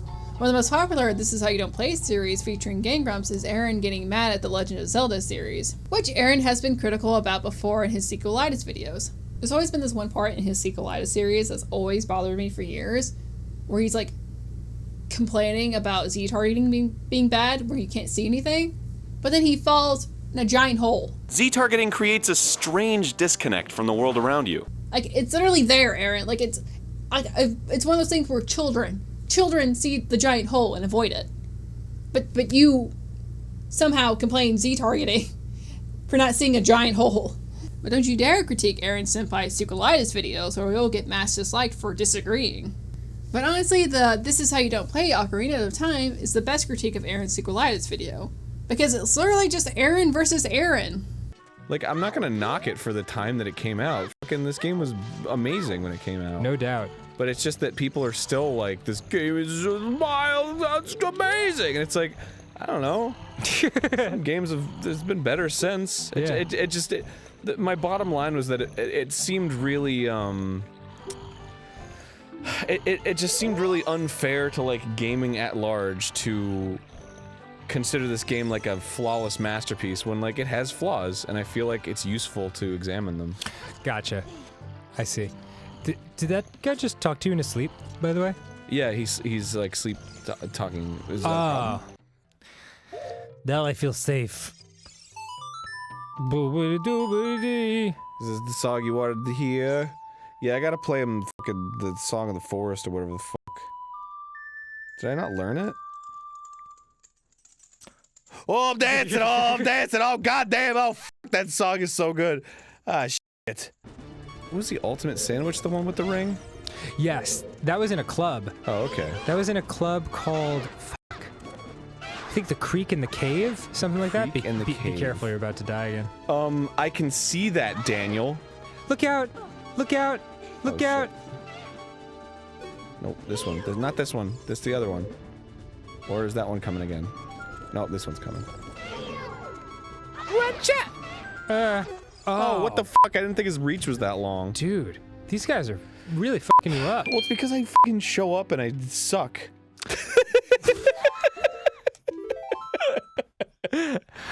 All right, let's just pause the episode here and we'll get back to those guys. Also, this tweet is hilarious because if you watch the Ocarina of Time series, or I'm sure the other series where Danny is trying to be patient with Arin, suggesting they read the strategy guide, Arin just responds acting like an angry child having a temper tantrum.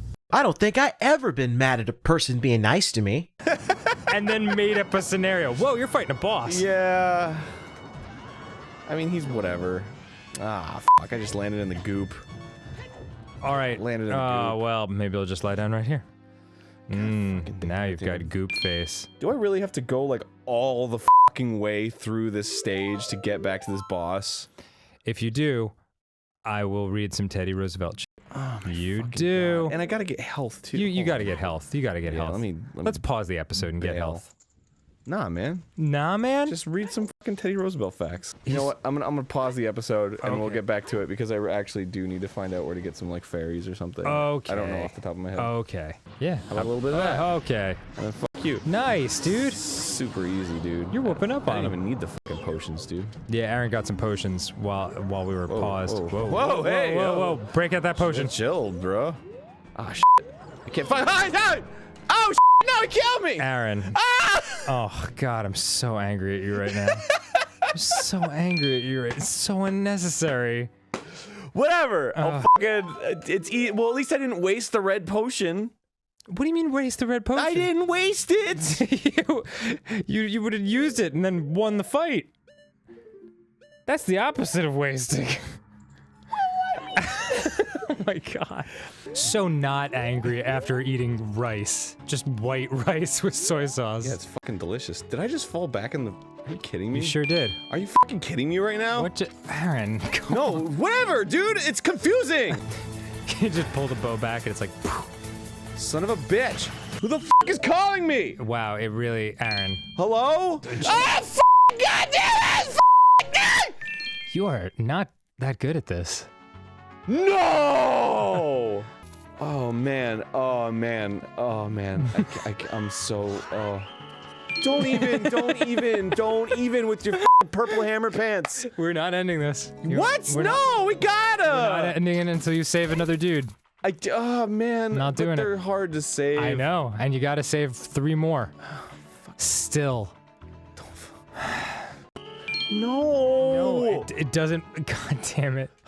Where do I fucking go? I don't know. How do I fucking get there? All right, let's pause it. I'm sure when if you were a kid and you were fighting Ganon, this would be the most intense fucking shit in the world. Your hands would be sweating. You're like, oh fuck. Nah. Do it! Even as a kid, I was like, this is kind of boring. Wow. So jaded. The second, I'm not jaded, it's fucking boring. You're jaded like Just keep doing the same thing over and over until randomly he gets hit. Oh, shit. You just gotta trust me. I don't. Wait. You what? That's fucking mean. It's not mean, it's just, you know. I don't know, maybe there'll be a fairy or something. Okay. Who knows? Shit, where am I? Fuck! God damn this fucking bullshit camera! Like, I'm not making it up, man. And we'll be right back. You can see how fucking bullshit it is, man. God damn it. See you soon. I can't see shit when his fucking stupid dumbass pig ass is in my face. Hand me the notepad, please. Jesus, just fucking allow me to see what I'm doing, because clearly I can fucking do it without getting hit. Until your stupid asshole game gets in my fucking way and wastes my goddamn time, and I have to do this stupid fucking bullshit again! For 3 fucking minutes! See you soon. Arin also unfairly got really mad at JonTron for learning how to play Nickelodeon Guts faster than him. Look at this. How do you land scuttle back? ass shit. How do you land back? Land back? Yeah, how do you land back? What are you talking about? How do you land back on the thing? Oh, I don't know. I didn't even notice I was doing it.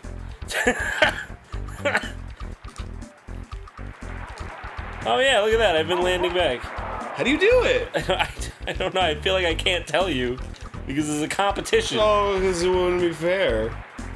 Well, that's the point of the competition. It's a competition. It's supposed to be equal parties. Who's the better? Yeah, of our own will, of our own. It's not like I know It's not like I've been playing this game for 5 years. Nickelodeon Guts. I literally don't know how to do this. I don't know either. Oh, I missed that one. We should both know the same amount of things. We do. Nobody fucking told me how to do this. I came up with it today. Well, how the f do I do it? How do I land? You obviously know how to land, so tell me. Why would I tell you? It gives you an advantage against me. It doesn't give me an advantage. It makes us equal. That's not how you have a false view of how this works. What do you mean? What do you mean? What the f do you mean, what do I mean? Are you being serious? Yes! You're literally asking me, what do you mean I'll have an advantage if I know everything you know? What? Well, no, but if we played fucking baseball together, and I was like, what's the third base mean? And you were like, I'm not telling you, it wouldn't be fair. It's not the same. You would know more than me. It's not the same. How is it not the same? Are you being serious right now? Are you like actually mad? I'm mad right now. Why? How is you knowing more than me at how to play the game fair? How is that fair? How does me knowing exactly what you know so that we can do things equally unfair to you? Because what are you talking about? I just wanted to know how to land on the platform. That's all I wanted to know. You know how to do it, but you won't tell me. And that makes me lose automatically because I'm losing time. No, it's Nickelodeon mess. Oh! Oh, okay! Well, that makes it okay then! Let's keep playing! Alright, let's go. Keep playing. Jesus. You need a f***ing cookie? Arin has a particular hatred towards Sonic games, or specifically 3D Sonic games. I think what really started Arin's hatred towards 3D Sonic games was playing Sonic 06. The Sonic 06 playthrough with JonTron was peak Kino and a lot of people's favorite Let's Play series. Ever since then, Arin has been relentless towards his hatred of Sonic. Whenever there's a new Sonic game, they normally end up playing it on Game Grumps. Now, when you make part of your brand hating thing, then fan of said thing, end up not liking you. Now, I'm not the biggest fan of Sonic. I like some of the Sonic games, even the 3D ones. But all my friends that are huge Sonic fans have Arin on their list. It's because he's normally really unfair with hating every modern Sonic, assuming it's going to be bad and getting super unnecessarily angry at the game. But despite Arin making his internet persona hating most Sonic games, Arin got hired by Sega to be an ambassador for their Sonic games and even got to go to Sega Studios in Japan. A privilege that any Sonic fan would deeply appreciate. But for some reason, a Sega representative, more than likely from their American division, hired Arin of all people to be the ambassador / social media influencer for their company. And Sonic fans were pissed, to say the least, so they all started replying to Sega's tweet about Arin, featuring him, and well, this happened. I was in Japan doing a thing for Sonic. Because for a period of time they hired me. Yes. And now they don't because everybody got mad that I was doing official Sonic things.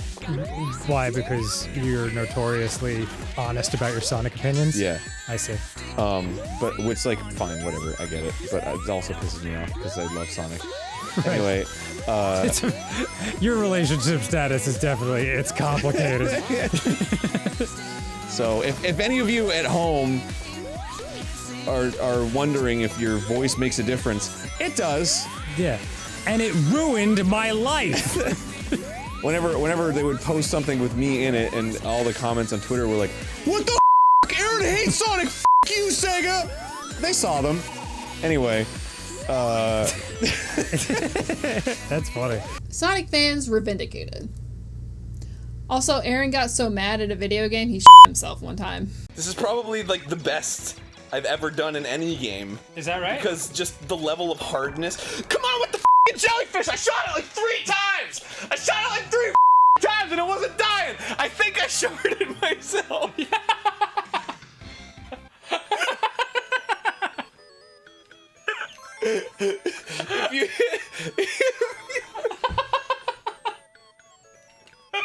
If you smell like a really consistent, lingering, like garbagey scent, we can confirm that I did indeed shart myself in rage.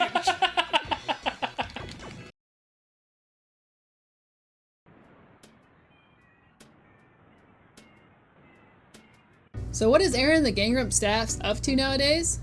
Well, let's start with Suzy. Remember how verbally abusive Suzy was towards the Game Grumps subreddit and begged for their forgiveness when she was promoting her Let's Play channel, Kitty Cat Gaming? Well, she ended up abandoning it, just like how she did with her animation channel, Meeperfish, and her fashion vlog channel when it was no longer financially beneficial to her. She claimed she was quote-unquote shadow banned for playing porn games, and that a YouTube rep told her to quote-unquote stop uploading to KKG channel. I know quite a few big name YouTubers, and I've never heard of a YouTube rep telling someone to stop uploading on their channel. But hey, it's Suzy's word, which we all know has been 100% truth. More than likely, her channel fell off because Suzy is boring, like she said herself. But unfortunately, I'm not a stand-up comedian. I think if I was in an episode of Game Grumps, it would be very bland and dull, and you guys would get sick of me and never ask that question again. The most popular videos on the KKG channel are collabs with big name YouTubers. But let's assume Suzy's telling the truth when she's talking about her shadow ban. Then that would explain why she abandoned her KKG Twitch channel around the same time. And she hasn't streamed in about 5 years. She could have had a successful Twitch channel, but let's face it, she doesn't actually care about evolving as an entertainer. Suzy was also featured on Anthony Padilla's channel, was featured on I Spent a Day with Goss, an episode where not only does Suzy dress more like she worked at the local JCPenney as opposed to looking like, I don't know, a goth, but she also purposely spread misinformation and said gospel was about aesthetics instead of being a music-based subculture that came from the punk scene. Funny how the other guests understood their goth history, but Suzy did not, thus making her look like a massive poser. It wouldn't be the first time Suzy got caught pretending to be something she's not. Because you are a mean girl! You're a bitch! She's currently a, witch or something? She runs her shop, Psychic Circle Oddities, and is mostly using Instagram to promote her shop. Ding Dong also got his clap back with this tweet. I know this writer has tried to explain his point a bit better, but I still kinda side-eye. I love Bogost, and his takes are often blunt and unapologetic. Because he's right. Games are a chore at their core. Being able to examine that while still appreciating the art and fun of them, which he clearly does, both in and outside of the article, is important and interesting. I don't know if Shitty Gamer Takes accepts direct submissions like this. Also in the tradition of #malefeminist, the Grumps decided to give their likeliness to a game about getting women drunk and sleeping with them. But speaking about sexual abuse, again in this video, for whatever reason the Game Grumps will drop Projared over accusations on a drop of a hat, but once again when it comes to industry professionals, all those supposed morals go out the door. In June 26, 2020, Ubisoft suspended several employees accused of sexual abuse and misconduct, including top executive Tommy Francois and Maxime Belland. I butchered their names, but you know what? Fuck Ubisoft, I don't fucking care. Like, just fuck you guys. You guys are like the worst gaming company I've ever had to deal with. I can't even log into my account because of you guys. So fuck you, I don't care. But in July 12, 2020, less than a month after the accusations, the Game Grumps accepted a paid sponsorship with Ubisoft. Look, victims may speak up, but money speaks louder, okay? Just drowning all those cries and woes, okay? It's just so much louder, man. Not only did they accept one sponsorship, but two from Ubisoft later in September. Game Grumps also tried experimenting with the ARG type advertising for both Ghost Hunters Adventure Club, The Secret of the Grand Chateau, and Soviet Jump Game. One where Arin roleplayed as his uncle, Cecil H.H. Spills, and the other where they found a quote-unquote lost Russian game. The advertising was awkward and fans didn't really react well to it. And now, the moment you guys have all been waiting for, the Creator Clash. The Creator Clash is a content creator boxing event that features both YouTubers and streamers. It was originally created by Eidos because he was outreaching to other content creators to box him after RiceGum bailed. Creator Clash ended up being a charity boxing event, and one of the charities was for Arin's mom's Horse Therapy Sanctuary. It was also sponsored and put together by Arin's Rogo touring company. There was a surprising number of creators that wanted to join, including Super Megas, Matt, and Ryan, and eventually Arin agreed to fill in after someone else left the original roster. And who exactly was going to be fighting Arin Hanson? Well, no other than Epic Mealtime's Harley Morenstein.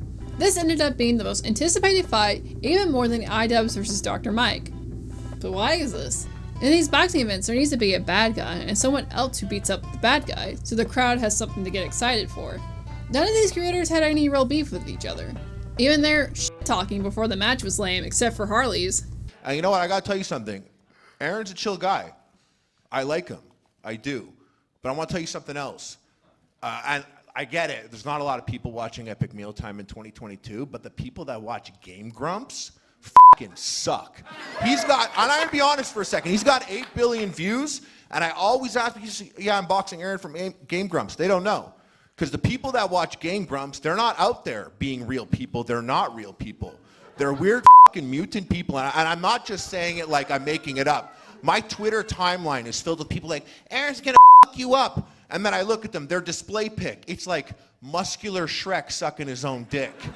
I swear. And I'm not gonna kink shame. For sure I won't kink shame. I'll nut in my own belly button multiple times a week, sip it out with a straw, so I'm not gonna kink shame. But when you bring dogs into it, that's when it gets weird. And I'll look at these people that are like, Arin's gonna fuck you up. I'll click on their media on Twitter. They draw like humanoid dogs fucking each other. Those are the people that watch Game Grumps. So I like Arin, but tomorrow I'm going off because of all those fucking weirdos on my timeline. It's your fault. So tomorrow, Arin, I'm gonna fuck you till you love me, friend. Now that was aimed more towards Arin's fans and Arin himself, but it made the old fans laugh and the current fans angry. But more importantly, it got the people talking. Another huge factor was the fact that Sam High trained Harley. There are tons of YouTube videos talking about iDubbbz and Sam's history with each other in case you guys are interested in the details. But essentially, Eidos reluctantly released his Sam Hyde documentary when he met Sam Hyde in person, trying to expose him as a racist or a bad guy. But Ian ended up with an egg on his face because Sam ended up trolling Ian. Then after he admitted to pranking Ian, Sam was really nice to him. So you had Sam and Ian's history added up to the fact that the heavily center and banned comedian Sam Hyde was training Harley. While Arin, who is a former super edgy comedian who moral f***s against his past, was fighting Sam Hyde's trainee. Now, the other fights ended up being pretty entertaining on their own, especially when Matt Watson only lasted a minute after getting annihilated by Dad. But none of them had the hype because they needed a bad guy. Funny enough, for most people watching the Harley versus Arin fight, they agreed that Arin was the bad guy. Now, after all that, who was the winner of this fight? I'll let these images speak for themselves. Yeah, Arin is pretty tall, but Harley is way taller and bigger. It was also really based that Harley dressed up like Punished Snake to make fun of the fact that what started Arin's internet fame was Metal Gear Awesome. Of course, Arin blamed the ref and the medic instead of taking the L in stride like a man. Just so it's out there, I did not call the fight. Medic asked me if I needed 15 seconds, and I responded, if I have 15 seconds, I'll take it. And I'm not sure if saying that was what ended the match or not, but I wish I had just stood up because I could have. I am grateful it ended there in hindsight, because I could have done some serious damage to my head/body if I kept going. Yeah, so I was waiting for that moment where he was just gonna like come after me, and he did, and I was like, thank goodness it's finally happening. You know, he got some good shots on me, and now it's the time where he's gonna get really tired.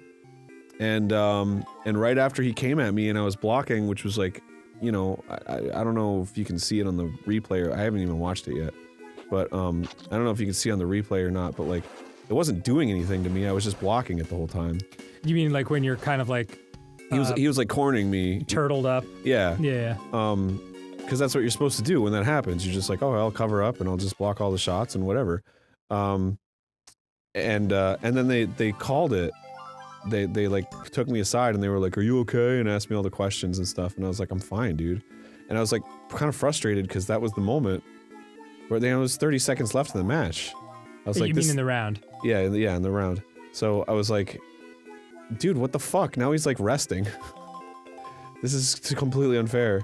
But anyway. Well, he was more than resting, he was holding his hands up in victory. He was giving a speech. Well, that was before that. Oh. Because they like sat me down and they were like, where are you? What year is it? And I was like, dude, I'm fine. But you know, I get it. They're professionals and we're not, and they were calling the match or whatever because they were fearing for the safety or whatever. Yeah, but like, I think they were probably instructed to like call the match at the first sign of anyone getting like one-sided punches being thrown. Yeah, but that's literally the point I was waiting for, and they called it right then. So I was pretty frustrated. It's funny, even in contact sports, Arin somehow manages to blame everyone except for himself for the fact that he lost. Like, just how he treats video games.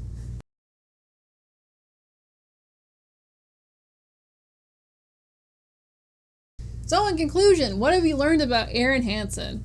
Well, for one thing, Arin is an absolute workhorse. Arin has one of the most unique careers and has a huge catalog of jobs he's had. So much so, we would be here for hours going through the list of both internet and acting jobs he's had. Arin is obsessed with work to the point he hires his friends and family members to be his employees. His wife Suzy was his first employee to help him with animation. Another thing we learned is that Arin has deep-seated anger issues, which I don't know if he's ever really dealt with. Instead, he just works to suppress his anger, but it still comes out and affects his relationship and his job, which are one and the same because, like I said, he hires his friends and family. Arin's other unethical business practices involve him doing things out of spite, just like how he went on a game show out of spite. But don't take my word for it. Let Arin speak for himself. So I've talked about how I went to this therapy retreat called Hoffman. It was sort of like my first introduction to like proper therapy. I've done therapy before, but like it just wasn't. Now I have a therapist I really like. But Hoffman's like a crash course in therapy. Okay. Anyway, I came back from Hoffman like feeling really good. But like even just walking into the office, I felt this really strange energy, and I couldn't really explain it for months. And then there was a point where I realized the energy was that a lot of why I created Game Grumps and like grew it to the point where it was at was because I was angry and I was spiteful. My whole life was filled with no's. It was filled with like dicks. It was filled with people that like walked away from me or like betrayed me or just weren't very like honest or caring. And so like Game Grumps was sort of grown out of spite because I was like, fuck you, I'll do it anyway. To like all different levels of my life. You know, from like childhood to like that moment, right? So to be in a place where I felt like a lot of wounds had healed or were healing, and then sort of to have this sort of cognizance of looking around and being like, oh, I'm surrounded by something that was built on spite was really jarring. And it was hard for me to remain motivated. So that was a really tough period for me, especially because before I realized that I was just confused and unmotivated. But once I realized the spite thing, I was like, oh, that makes a lot of sense. I wouldn't be surprised if Arin made a sequelized Ocarina of Time video out of spite towards Zelda fans who prefer Ocarina over A Link to the Past, which is one of Arin's favorite video games. Well, the spitefulness manifested itself into shame and mockery towards Arin. Years later, after The Legend of Zelda sequelized, it would be proven time and time again, Arin's full of it and doesn't know anything about what he's talking about, especially when it comes to game mechanics because he refuses to even learn about how to play the game in the first place. You know, there's this comment underneath the "This is how you don't play Ocarina of Time" video that I thought was very clever. It took me a long time to figure it out, but I finally realized something major. Arin doesn't know what he likes. It's because it's true, Arin doesn't know what he likes. Everything he creates and does is out of spitefulness and rage instead of love and passion. Even down to making Game Grumps. Arin is an angry, spiteful man. Arin is so spiteful he refuses to listen to his friends and coworkers, just like how we discussed in the Ghoul Grumps portion, because he thinks he knows it all. The only person who seems to have any ounce of control over him is Suzy, who is an angry, spiteful woman. Their relationship is weird and controlling, but I guess they love each other. If you guys are watching this video and you still love Game Grumps, that's fine. Whatever your preference is. If you guys leave this video hating me, then I can kind of understand where you guys are coming from. Because I'm not making fun of and talking about some random e-celeb to you guys. I'm talking about somebody and pointing out the flaws of somebody that you considered a friend. I mentioned this a little bit in the video, but anyone who's critical of Game Grumps of Arin gets massively disliked. And the reason why that is some reason I'm making this video. Arin has been relevant in my life for over 10 years now. Back when he was known as Egoraptor, me and my high school friends would quote Egoraptor all the time, like, OMG zombie cancer! Then when they made Game Grumps with John, it was something I looked forward to every day after school. And then when John left and was replaced by Dan, I would still watch these people every day because at first Dan and Arin had a great chemistry and were funny along with their side projects. Then when the eventual burnout and try-hard pandering and self-inflicted censorship that was being pushed into Game Grumps happened, it turned into a completely different show. Well, not completely different, but the energy was wiped from what it used to be. So I turned to watching Sleepy Cam and Oni Plays. The Newgrounds boys, who I also loved watching at the time, the chemistry and humor was charming and vulgar. It was smart with its editing and comedic timing over potty humor jokes. It was unique enough to stand out on its own and had the same sense of humor that was originally appealing to me when I first watched Game Grumps. So I was still invested in these people and their stories, if you will. I grew up into a somewhat functional adult, and so did they. I went through relationships and breakups, and so did they. It was this weird parasocial relationship we all share with our favorite content creators. Except this is something that lasted 10 years. I know plenty of people with the same story, not only with Game Grumps, but other content creators. These people do help you through tough times. And though my day might have been shit, if I turn on an episode of Oni Plays, at the very least, I got the laugh.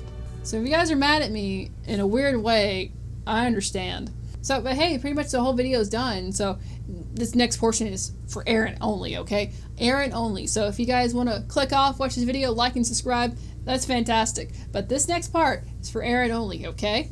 Despite you being a bitter man who only values people for their social ladder and the clout they give you, and despite you being exposed as a hypocrite over and over again, despite you pandering to a crowd of people who are just as willing to cancel you, you know, and despite you being incredibly bad at video games, you know, for 10 years, None of these things matter. Nothing I've said in this whole video matters. Because at the end of the day,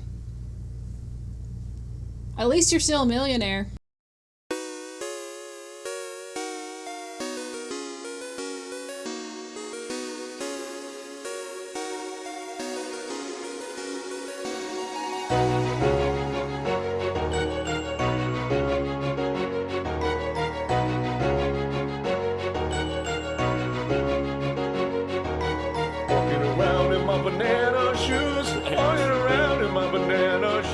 Squish, squish, squish, going squish, squish, squish, squish, squish, squish, squish, squish,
knock it